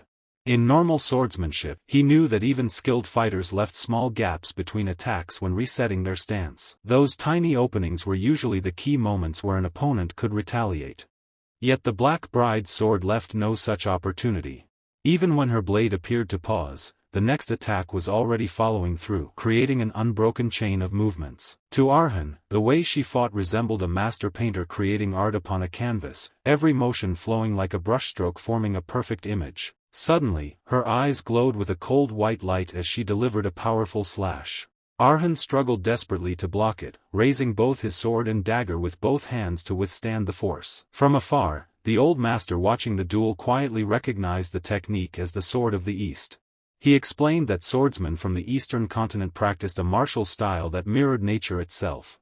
Their movements could be light and floating like feathers, their footwork uniquely fluid, and their sword trajectories elegant yet devastating, curving gracefully before crashing down with the force of a wave. All of these motions were connected into a single flowing sequence, and when that sequence finally came to a stop, it marked the moment meant to deliver the finishing blow. Just then, Arhan noticed that the Black Bride had suddenly stopped moving. His heart pounded as his eyes widened in alarm. Before he could react, she appeared directly in front of him, her sword poised calmly, as she declared that she had finally caught him.